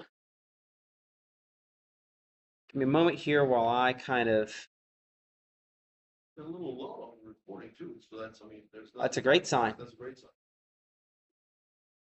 And for a while there, everything was streaming in, and then now I'm not seeing much of anything from the emails or. And you might mention to him, we'll pop this back up. So it shows back up. Oh, there we are. Okay, good. So power outage situation for those of us still joining us at WTVA.com and on Facebook and Twitter as well. Power outage numbers continue to go up with Tom Bigby. Of course, there's always just a little bit of delay after this comes through. And it definitely is kind of picking up on that stuff that was closer there to Red Bay, northern Itawamba County, kind of how those power outages started picking back up as well on the south, on the north side of that storm there. So that's what's kind of moving through Red Bay. So expect those power outage numbers to unfortunately go up as well as it kind of moves eastward through that. 1-inch hail reported. I have to double check that there. Give me a moment. Yeah, Weather Service kind of thinking the same thing. The storms ahead of the storm and from the Coffeyville storms, hopefully weakening some of the damage on wind damage on the potential back behind there. We'll look at that here in a moment. But there's some power outages I do want to check. With Northeast Power. Hold on. And so, yeah, the number of reports continuing to increase. So this one here, so far, hour 45 outage, as you can see beside me, 611 customers out. The number of customers there in Lafayette County is probably pretty significant. I think this is highly underdoing the number of power outages in Lafayette County, especially considering some of the pictures and things do continue to come in there. That is a blurry picture from North Mississippi Storm Chasers of some damage in the Oakland community as well. Bring this down. Let's go back, look at the western storms back closer to Grenada. See, this is what I'm talking about. These storms, and I go to clear air mode on this. Second, you'll see all the grays and everything, so I can kind of catch some extra features. I meant to point this out earlier on a different storm. Look at Eupora back toward West Point. I'll come over here. Okay, Eupora back toward West Point here. There's kind of a green line that's parallel to 82. That indicates rain-cooled air or an outflow boundary settling southward. I painted it on the screen as a stationary front. It kind of is during our broadcasts, and so it kind of acts like that, kind of like a front of sorts. It'll be a lifting mechanism for storms later on today, wherever it sets up. But in the near term, what it's done is if the outflow kind of kicks through, these are not getting clean inflow. Okay, so inflow is what comes in, what feeds thunderstorms. Outflow is what the rain cooled air as it goes out. It's the what goes up is the inflow. What must come down is the outflow for those folks. What goes up must come down. So what comes down is the rain cooled air hits the ground, spreads out. That's what then causes the wind damage. When we talk about straight line winds, we're talking about outflow winds. If they are more intense, sometimes they could be a downburst if they were really concentrated. Okay, why does any of that matter? So the fact this outflow is getting down here, this is storm in Grenada is not getting clean inflow. It's not getting the clean warm air going up. And so instead of warm air going up, it's kind of sort of lukewarm air going up or cooler air trying to go up. And that tends to kill the intensity. So hopefully that's going to have a negative impact on that storm near Grenada and weaken it a bit more. I still show a decent amount of lightning strikes showing up with this. So we'll see. They have gone down a little bit in the last 3 or 4 minutes or so. So hopefully that's a sign in the positive as far as that is concerned. If you don't mind, I'm going to speak a little bit less here for the next couple minutes just to conserve voice because always. And with Old School Weather Call Mobile, what it does is it will tell you when you have the all clear as well. And so that's what this is for me. Hello?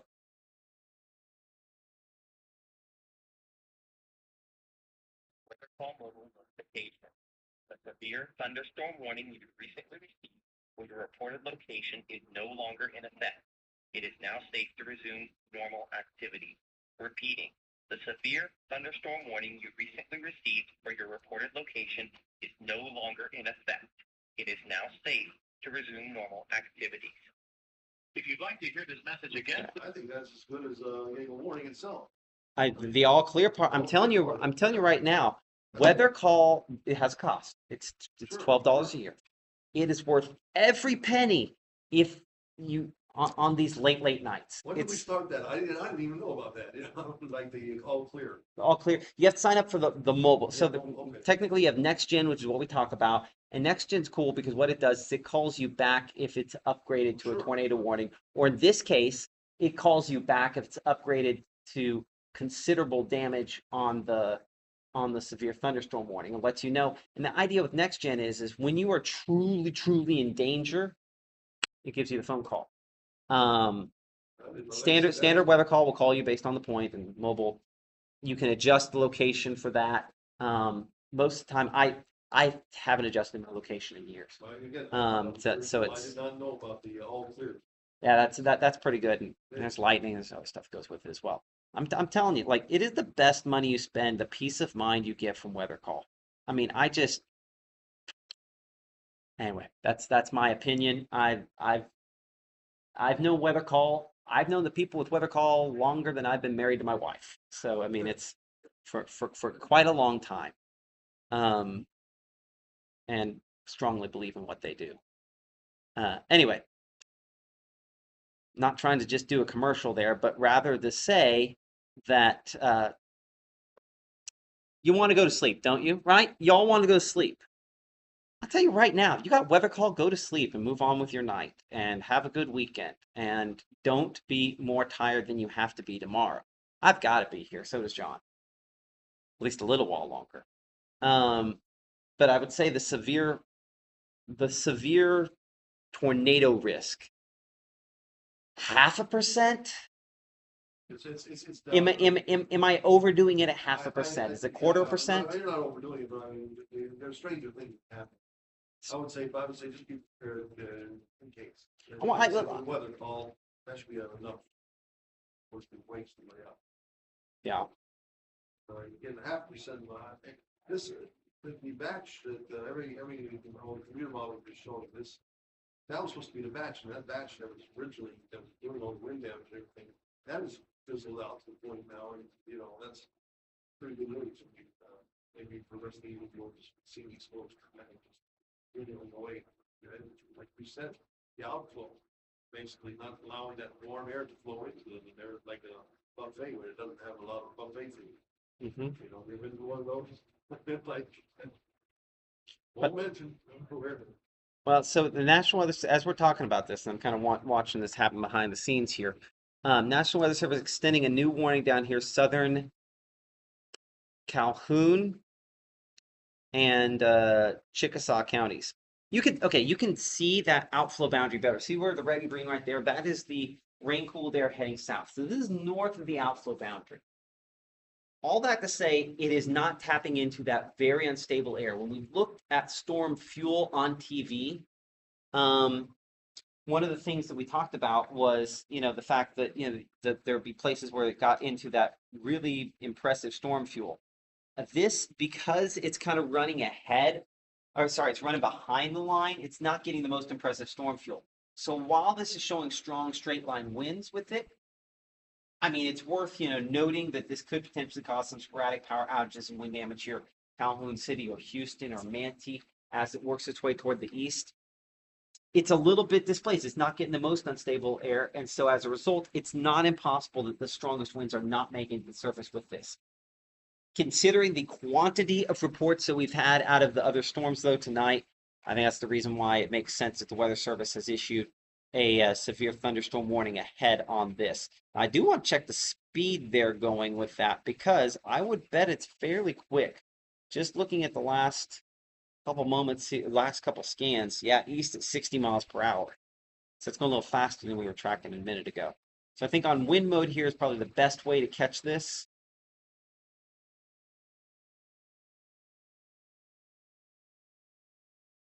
$60 miles per hour. So Calhoun City, Houston, kind of in the path. We show Big Creek at 256, 254. About 2 minutes, 3 minutes from now, we're in the Bounds community.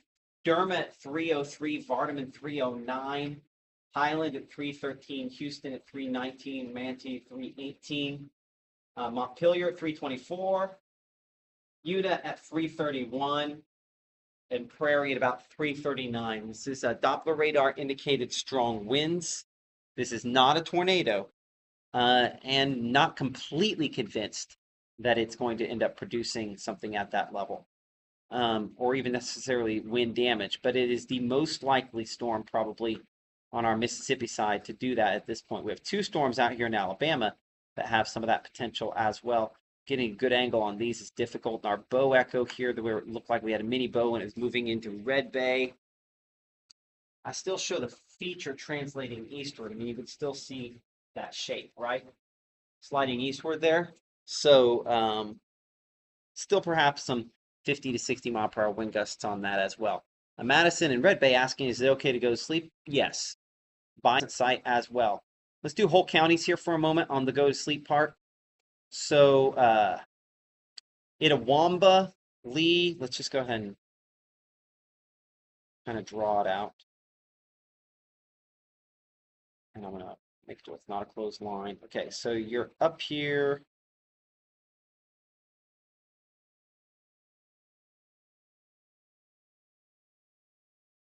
So this is our go to sleep zone now. As you can see, all these locations, Oxford, Pontotoc, Tupelo, Fulton, Red Bay, Fishmingo County, everything kind of west here on the broad brush, we're go to sleep.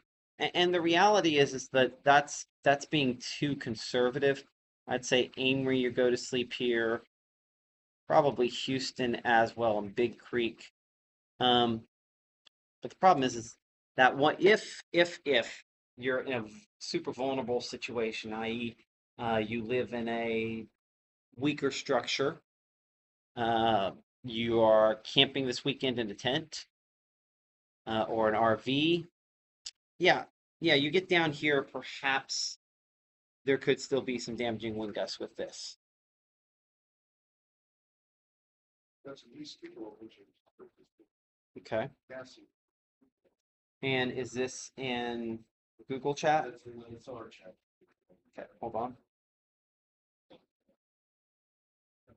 Better. Okay, so this is some damage from East Tupelo from Cassie.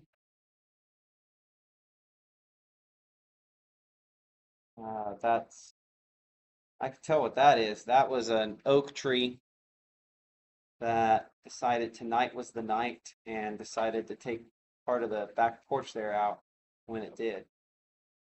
Mm, that is no good. Let me see if I think there's another picture that you put in there. This is also Cassie in East Tupelo. Yeah, another shot there at the edge of the carport. Uh, looks like it's just part of a tree. I don't know if it's like the full deal. Let's see if I pop that up.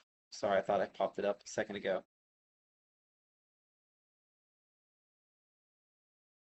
Wow, check.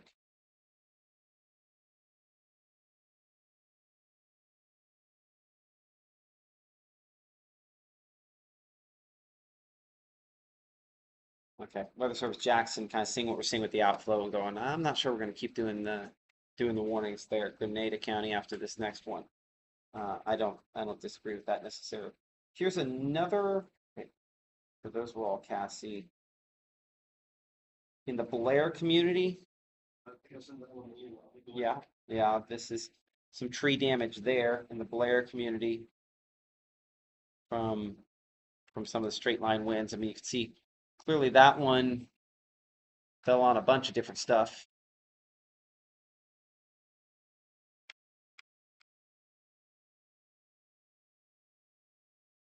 Let's see here. And another damage picture. Looks like that's a tree on a home porch there. Highway 6 in Pontotoc. Is that what? I have not made it through some of your pictures we've had in here yet, John. So this would be Highway 6 in Pontotoc. We probably want to pass that one along to the Weather Service. I do not know if they've had one in that area. Or whatever information we have on that.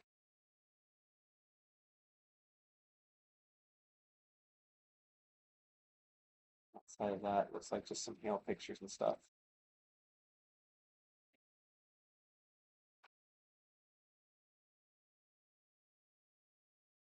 Ignore the fact I'm gonna start doing the yawn thing.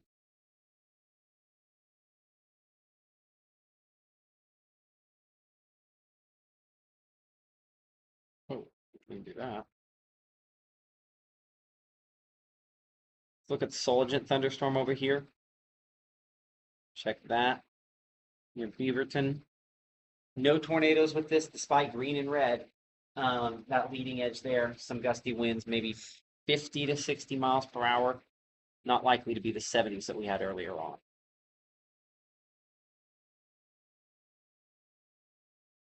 So overall pattern on this continuing to weaken. It's a good sign. Hopefully a trend that continues. I'm gonna check over here with our social media chat. Mantachi is good to go to sleep tonight. I'd say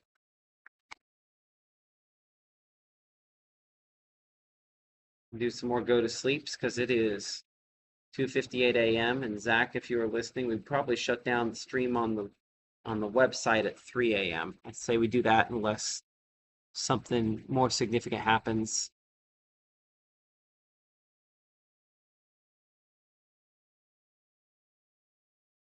Calhoun.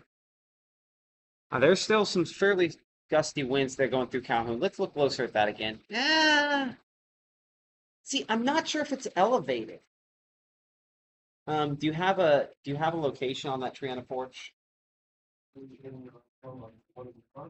Yeah, it's off the highways. Yeah, go ahead and put that in there as well, just so they. Did you?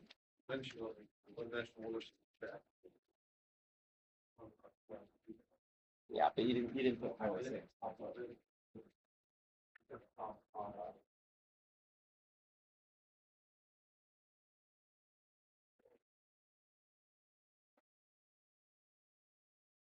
Overall, it's like, following the traffic.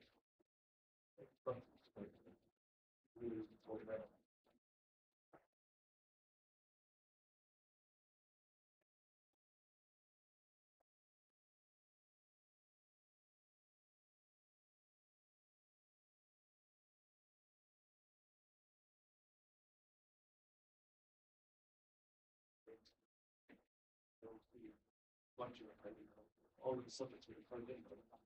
Damage, just people about it, water.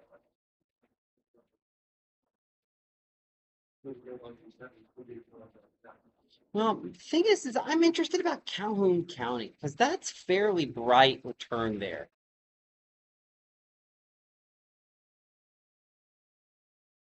And I don't know if we have any. Yeah, see, I mean, that's 70, it's above the surface, but that's 70, 80 mile per hour winds going out. Oh, I'm really sorry that I'm going to be yawning in y'all's ear here for just a little bit.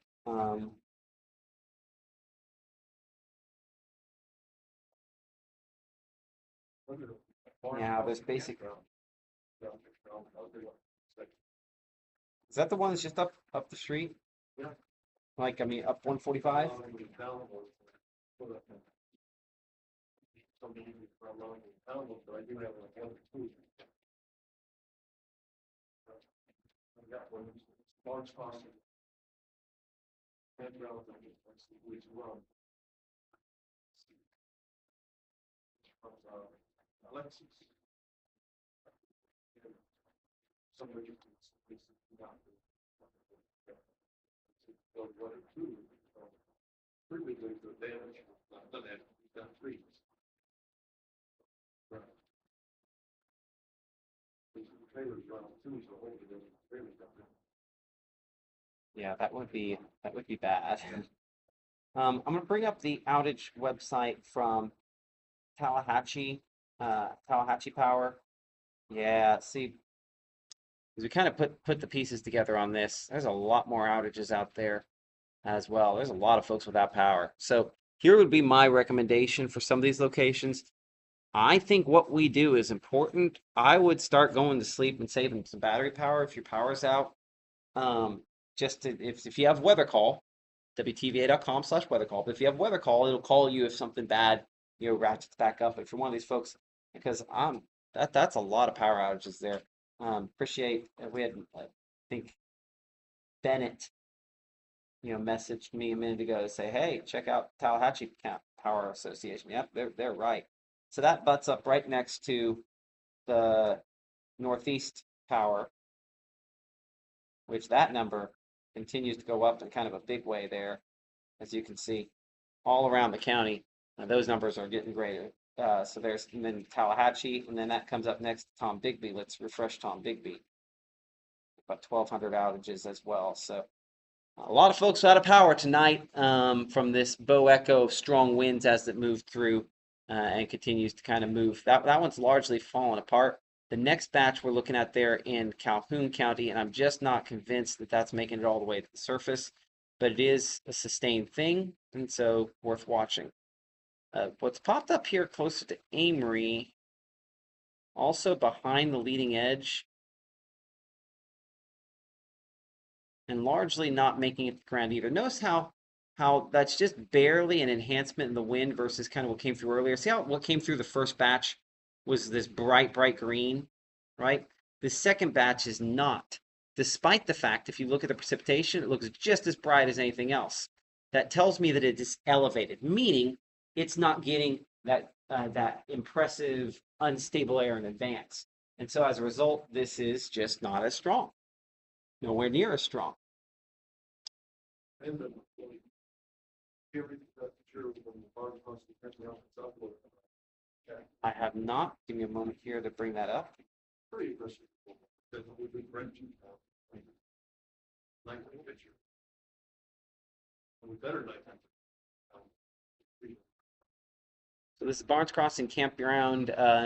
This would be North side right there. yeah, north side of Tupelo along 145 between 145 and US 45 north of Barnes Crossing by about a mile, maybe 3/4 of a mile. Either way, that's a pretty good size No, trunk of the tree that got knocked over especially there. when you have a trailer nearby, you go on a trunk. That's- tree going down the trailer. You know what? That's pretty close in size to the one that fell at my house. So I mean that's maybe a little smaller, but I'm sorry. I'll stop talking about that. Not every day that I have trees Well, fall. it's not- yeah. So tomorrow's I used chainsaw today earlier cleaning up some stuff, and it'll be a chainsaw day tomorrow as well. But luckily that did not fall on that car there. Man, that pretty close to that and didn't fall on either of the travel trailers. So yeah, that's fortunate. RVs, recreational vehicles. Sorry. Okay, clearing that back out. So where are we at on go to sleeps? Unless you're uber vulnerable, I think what I saw over here in Monroe County, with the fact that this wave in advance, while it doesn't have as strong a return as what we had back west, the fact that almost none of that wind is making it down to the surface tells me that even though this is a lot brighter associated with these showers and storms back here, some of that's probably not making it to the ground. But hold on, because it happens so infrequently that I'm going to bring it up. This is not the same scenario where you get a wake low. So if I was noticing, you're starting to get a little more evaporation going on there. So maybe that was enhancing some of the wind a little bit. Still could cause some sporadic wind damage there. Let's see if I do not know how many folks report power outages in Chickasaw County. I don't think we have a large reporting there. I know we don't in Calhoun County, unfortunately. I'll show you the overall map from poweroutage.us. Their data sometimes is a little bit slow, so I don't show it all the time for that reason. But you can definitely see we have not touched on Prentiss County. Let's touch on Prentiss County. Not a ton of folks tracked there. Check Prentiss EPA. Southern part there. So this would be okay. So this would be the Guntown outages that some folks were talking about earlier, mentioning some outages in Guntown. So even some sporadic ones outside of this there, but clearly in the Guntown Pratt's, not quite Pratt's, kind of south of Pratt's area, where that is the most significant on the power outages now. Percentage of folks out in the Chinook County per capita. I mean, there's 100,000 people out. Power just ring up. 1,046, I think. That is a pretty good number. A bad number. One of the hard things trying to keep all the EPA websites up. Yep, Southern Tishomingo County. And so this would be where some of those Red Bay outages came in. Is that thing re-strengthened there? Let's see if we can pull that up. So these are those outages up there in Tishomingo County. So already a crew assigned to getting these up, and it's just a reminder, thank you to all those power crews and everything they do to make sure that the power comes back on as quickly as possible. So certainly, as you can see, kind of north of Belmont there, near Dennis, where the greatest number of power outages are. Pretty good number, though, out here just on the west side. They're closer to Red Bay. 363, still waiting to kind of figure that out. So appreciate those folks. Well, let me think. Is this going to show me the graph? As you can see clearly, all at once, right when that line came through. So pretty substantial list there. They're going to be working on that for quite a while.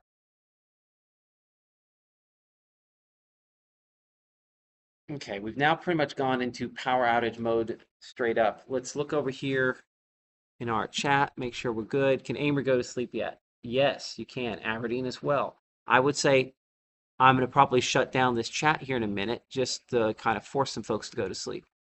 Because what happens is we get to a point in the night here where people don't want to go to sleep because we're still talking. But the reality is that I'm getting closer to going to sleep myself. At least for a little bit. Don't worry, John's got this.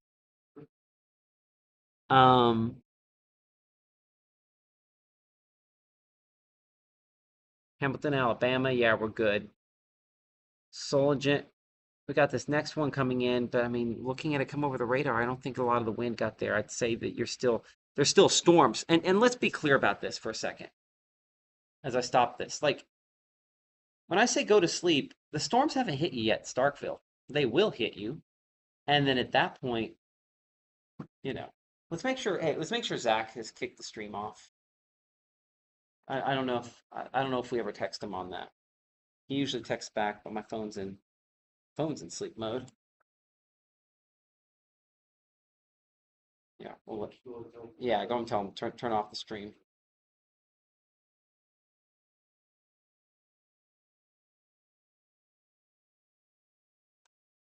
Okay.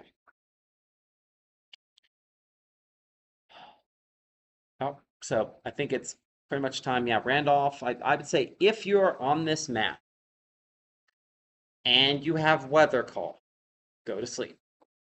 Because it'll call you if something changes. Because here's the thing about the weather. Not God, just the weatherman.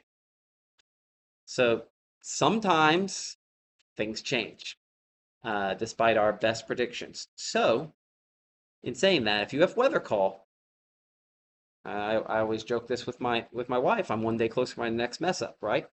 Um, if tonight's that night for you, if you have weather call, it'll wake you up, and you'll be in good shape either way. So I would say that everybody is in go to sleep mode as of 3:10, with the reality being that if you're super vulnerable, that perhaps we have to watch this a little closer in some spots. But I think if you have weather call, you're probably okay.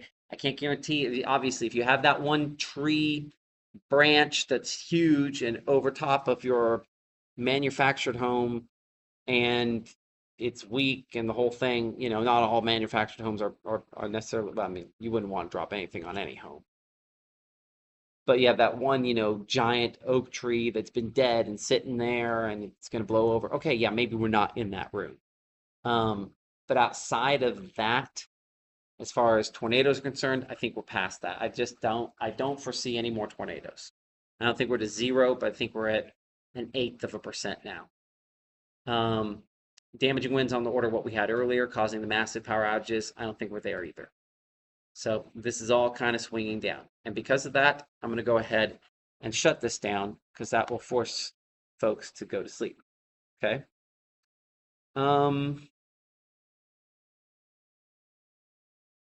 John, final thoughts before we go here. I would say right now, like you said, it's good time to maybe the rest of the night. I'm saying beware. I don't think it'll be that bad this week. You have that slim chance on an isolated pop-up such as falling even if basically a stationary front that's basically a waver its way back northward. I'd say, yeah. It's cool. Okay. Luckily, we didn't have any isolated traumatic, unless that's up your life for Lafayette County. I do think if we go back and look at that, it's possible that could be an issue. So I would say if you're kind of up here near Malone and Maud and Allsboro, Pogo, Pleasant Sight, Red Bay, we're all go to sleep, Vina as well, Cherokee, Waterloo, all those folks as well. And obviously all Tishomingo County. I mean, it's going to be a night where the lights don't come back on in some of these spots for quite a while, unfortunately. But those power crews, say a little prayer for them before you go to bed, just that everything goes safe as they try to navigate what they have to navigate in the rain and the lightning. That's kind of a scary situation for sure. So anyway, with that in mind, I'm gonna check one last thing. I want to see power outages in Red Bay. I'm gonna see if I can pull those up from poweroutage.us. Man, oh man, there have been some issues around the country tonight. Yeah, not show any Marion and Franklin County. See if that's,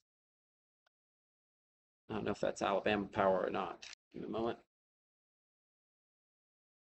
That is, and no, Red Bay is not. Okay. There are some outages east of Red Bay, but not a lot showing up at this point here. I don't know how many are actually monitored.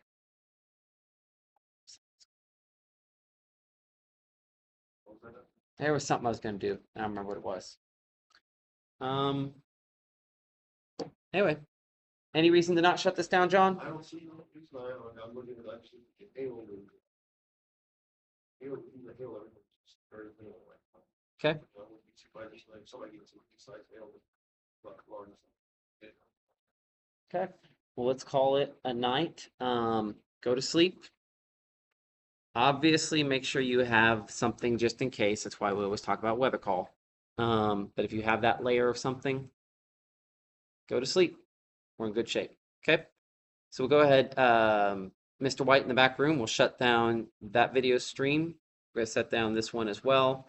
Y'all be safe. If you do have reports, storm reports to send in, send those to weatherwtva.com. WTVA weather app works, and we'll pass those along to the National Weather Service.